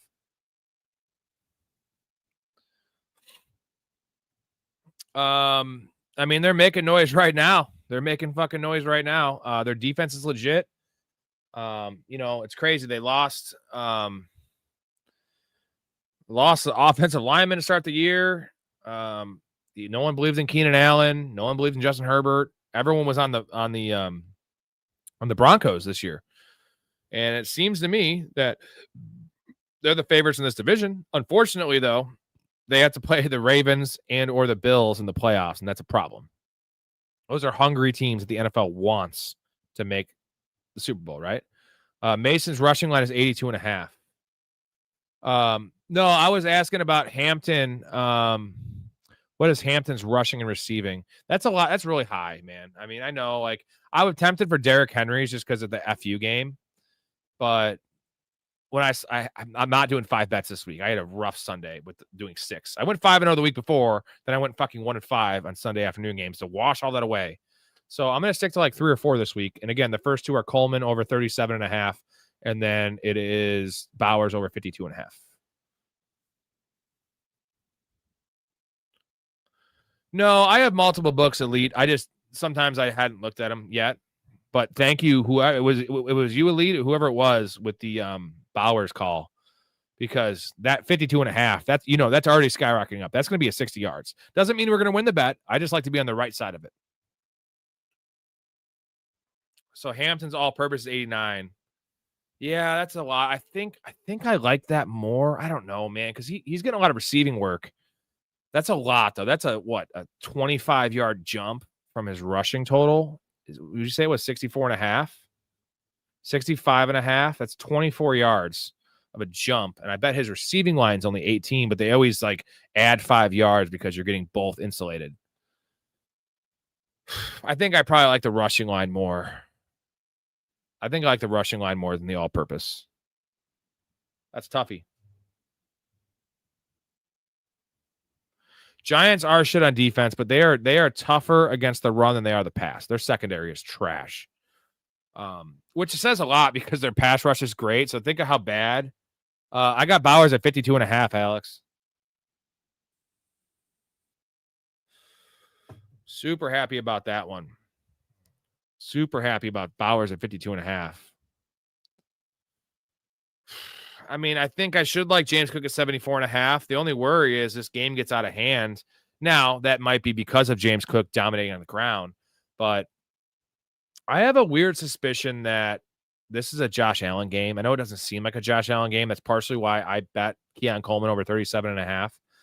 come out throwing, 2 passing touchdowns, and then they kind of just take their foot off the gas. Might be a little bit of a Ray Davis. Ray Davis has played like no snaps this year, bro. He has played like 5, 7, and 9 snaps in 3 games, which was weird because he was playing more last year as a rookie.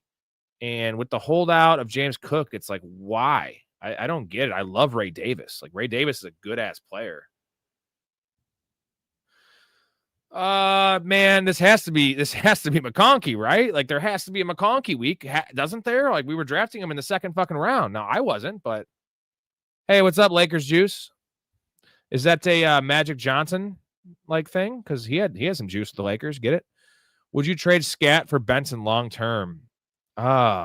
So me and Mouth had a pretty long conversation about this on the pod when he was on, and then also in the Discord. Benson has no competition. The worry is there's a chance they trade for somebody, but I think I'd still want Benson long term. But Scat, it's so close, man, because what I saw from Arizona's offense scared me today. Yes, they got 2 late touchdowns. Man, I think I might want Scat. I just think Scat's a fucking great player. I don't think Benson's a great player. I like Benson's situation better, and I know James Conner ain't coming back, where I know Tyron Tracy's coming back in 4 weeks. But what do you guys think? It's a wash, right?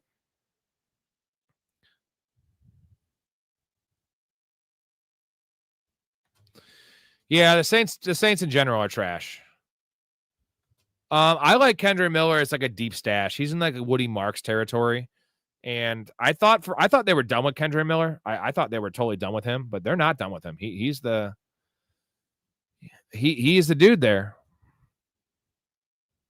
Oh, McConkey is. He just kind of lost in the shuffle right now, and it's wild because you know what pissed me off is that I lost that bet. McConkey, I got it at 54.5, right? It went up to 64.5. McConkey played, it was 72 snaps or some shit on Sunday. He was out there 72 plays. He ran like 45 routes. A dude can only get 40 yards? Fucking wild.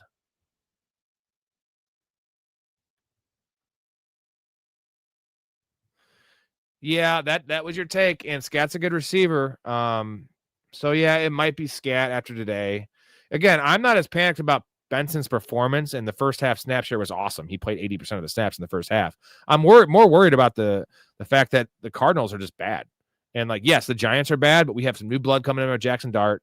Like, it could be just as good as the Cardinals. And I was banking on Benson's situation being better. Dude, I did see that 123.5 all-purpose for CMC. But he's hit that number in like 2 of 3 games.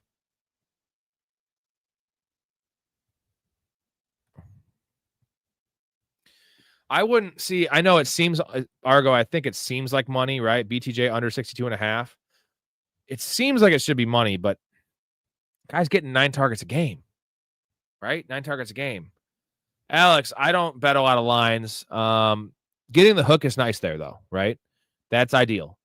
But the Rams, the way they lost that game, they were up 27-6 against the Eagles.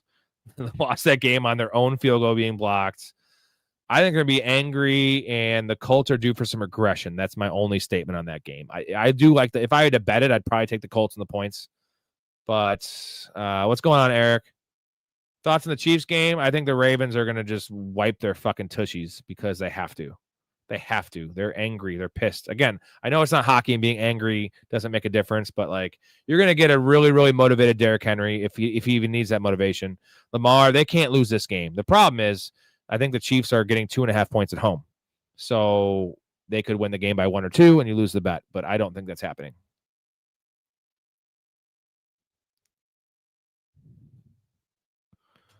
One player to score?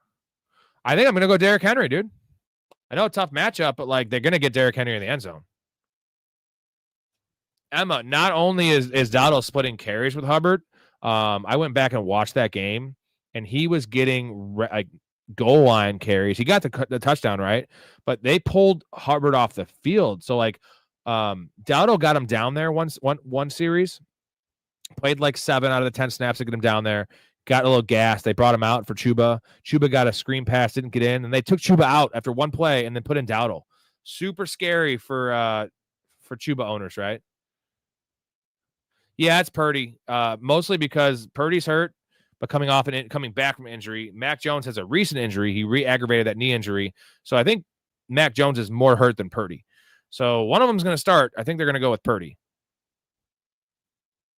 Thoughts on Jags versus 49ers?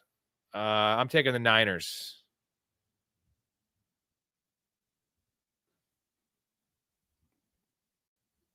No, Bobby, that's why I'm not betting Brian Thomas for multiple reasons. He also can't catch, and Trevor Lawrence sucks.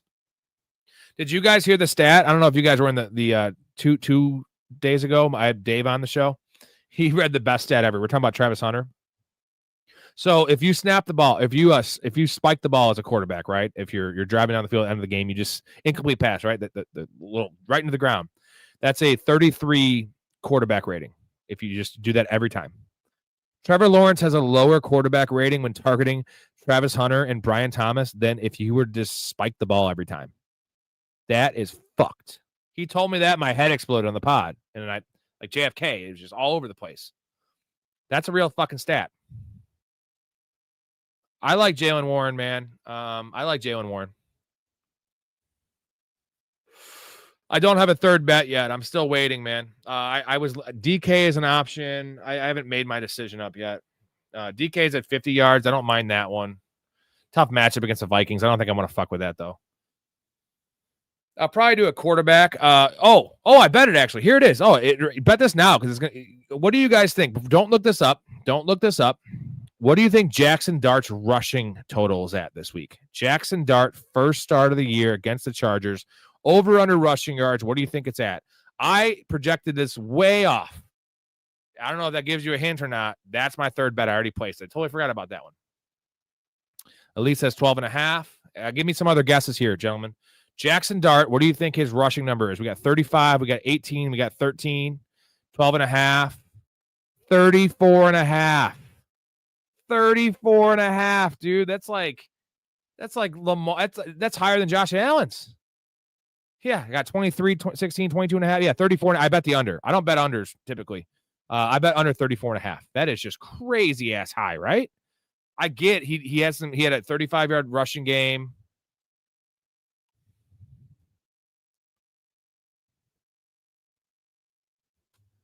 I bet that one. I actually did. I totally forgot about that because I saw it. Because I was actually, here's the thing. I looked at it because I was thinking, I was doing some math. First start, I was like, I want to bet the over on this one. I was guessing it's going to be at like 15.5, 16.5, 17.5, maybe 18.5. And I was going to bet it was like 14.5.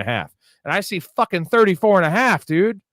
Like, maybe I lose that one, but that's high. That is high, dude. I don't like Dart this week for fantasy, but I scooped him up in my Superflex league because I didn't take one. I didn't take a quarterback. It's a 10-teamer and super deep with like, it's 2 tight ends starting. It's 2 flexes, 3 receivers. I took Justin Fields, CJ Stroud, and JJ McCarthy like 11th, 12th, 13th round. So I picked up Jackson Dart, and I'm going to probably start Jackson Dart. Not this week. I'm going to start Fields and Stroud. I know it sucks to start CJ Stroud. It's gross.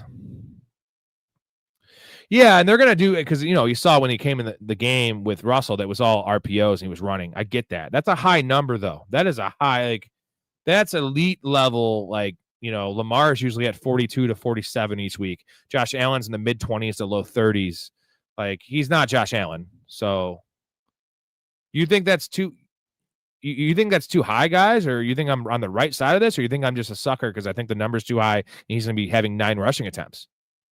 What do you think? Because I think they're going to make him throw the ball. So it's like they're going to make sure he doesn't scramble is my theory, And they're going to run the ball with Scatterbo. Well, they're not going to put out Sterling Shepard lines, Alex, because we don't know about Chris Godwin yet.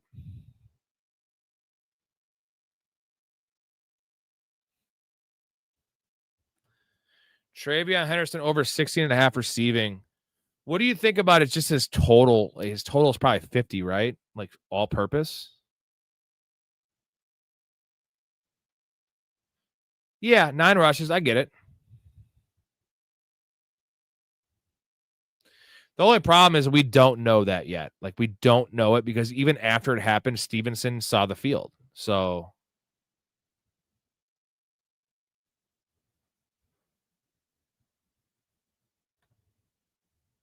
9 rushing attempts is a lot, though, Mark. Like, that's a lot, bro. Like, 9, that's 2 a quarter. I mean, how much are they going to have the ball? I don't know. I just thought that line was just way too high. And when I again, my projections, I had him close to 30 yards. But what I projected Vegas to have him at was literally in the mid-teens. Maybe 18, maybe 22, but not 34.5. Like, that just seems like a wild high number to me. I see. So the all-purpose number Argo is 67.5. Yeah, I like the receiving. I always find it just kind of crazy to bet running back receiving numbers. It's kind of like stressful to me. But that's one catch for that dude. So all around, how are we feeling about that Jackson Dart under 34.5? Do we not like it? Because I hate betting unders. I fucking hate it, man.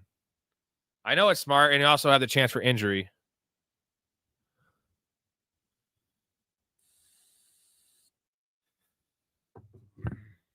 Maybe that one was a mistake, but I'm gonna roll with it. Obviously, I have to now, right? I'm not gonna cash it.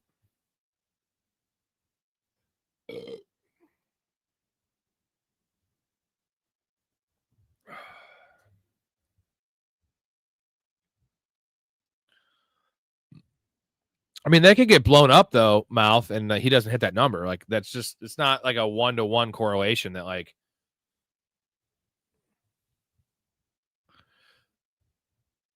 Well, no, I think almost the first game of a starter, that's why it's so high, because I think he's just gonna fucking just tuck it down and run. And I get that's why the number's so high, and I understand that's just a lot of yards, dude. Like, he needs 3 decently big scrambles to hit that. I get it. I just think that's just a giant ass number, dude. That's just a big old number. Oh, we got Spitzer in the Spitzer, best Ohio State wide receiver of all time. Marvin Harrison. You get set me up for a joke, bro. Don't set me up like that. Best. Oh man. Chris Olave? There's a lot of them. You got to refresh my memory. Hey, Spitz, Jackson Dart, 34.5 over under this week for rushing yards. What are you taking? Over or under? Look at this guy's picture, man. He's fucking so professional. So professional. That's really high, right?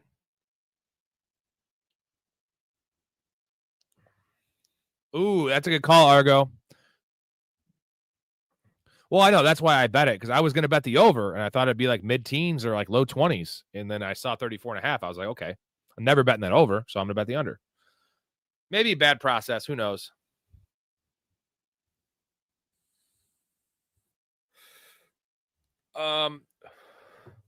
Unfortunately, South. Oh, God, I have a fucking. There's a moth in here. Unfortunately, I'm like one of the dudes on To Catch a Predator, where like I have Hanson. I already placed the bet, so he's like, have a seat right here. I can't take it back. I already showed up at the girl's house, man. Like, what am I going to do? I can't say, I came to the house, but I wasn't going to sleep with her. I liked the bet, and I wasn't going to bet it. I already bet it. No, it's definitely attainable. That's why they said it there. Maybe that's a trap bet by Vegas, because everyone's going to bet the under when they see that line and they know something, but like they can't know that much. That's a high number. Oh, sorry, Spitz. I'm about to I've been saying this the last half hour. I'm about to get off, but these people are just clamoring for me to stay on. This has been 3 hours and 14 minutes. Solo 3 hours and 14 minutes. Who are you besides? What does that mean? Besides, like the tracks? Do I let Troy Franklin fall to waivers for a pickup and let him sit and get rid of Diggs? No, get rid of Troy Franklin. I want Diggs over Franklin all day. Yeah. Besides, I wasn't gonna have sex. Do you have condoms on you? No. And there's a bag of condoms. What were those for? Rainy day. Fucking weirdos. Yeah. Besides, I watched it once all the way through. I liked it. I didn't like the fantasy portion because they play in an 8-man league and it's just like lame. But like I get that it's just a show about like it's around fantasy, but it's about the characters. I just watched the first episode, the pilot again. I'm probably gonna watch it again. It's a pretty good show. I'm a It's Always Sunny fan. I love Workaholics, and Seinfeld. So those would be my sitcoms that I just keep on watching, right? I don't know if you guys watch It's Always Sunny, but that's the modern wacky version of Seinfeld. What's going on, Spitz? Are you still in here? How you been? You been golfing, bro? You ready to get your ass kicked again? Mark Spitzer's a golf instructor, assistant pro, but I whoop his ass almost every time we play. So you got to hold Nick Chubb, Nick, or find a running back needy team. If someone lost James Conner and they had Tracy or something, they're really, really stuck at running back, he is a good trade for them. Unfortunately, no one else is going to want him.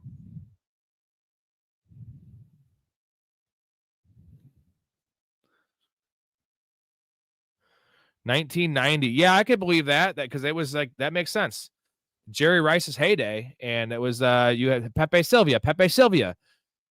Not only do all these people exist, it's all they're talking about up there. Yeah, they had to check the fucking box scores on Monday morning in the newspaper and do the scoring that way. Wild.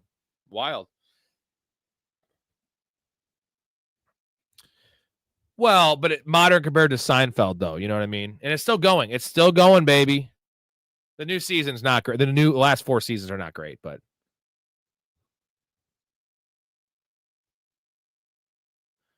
yeah, dude, do it. Yeah, mouth. I have a Sunny shirt right behind me right here. Patty's Pub doesn't fit me anymore, so I figured I'd honor it on my wall behind me. My weight fluctuates. I go from 250 to 210 in like a month sometimes. If I'm drinking and eating a lot, I'm 250. If I don't, I'm like 220. It's all muscle though, baby.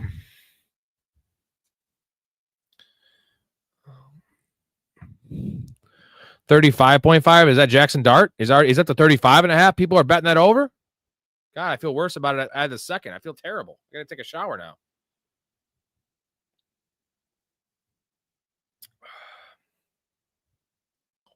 Seems like a high ass number to me.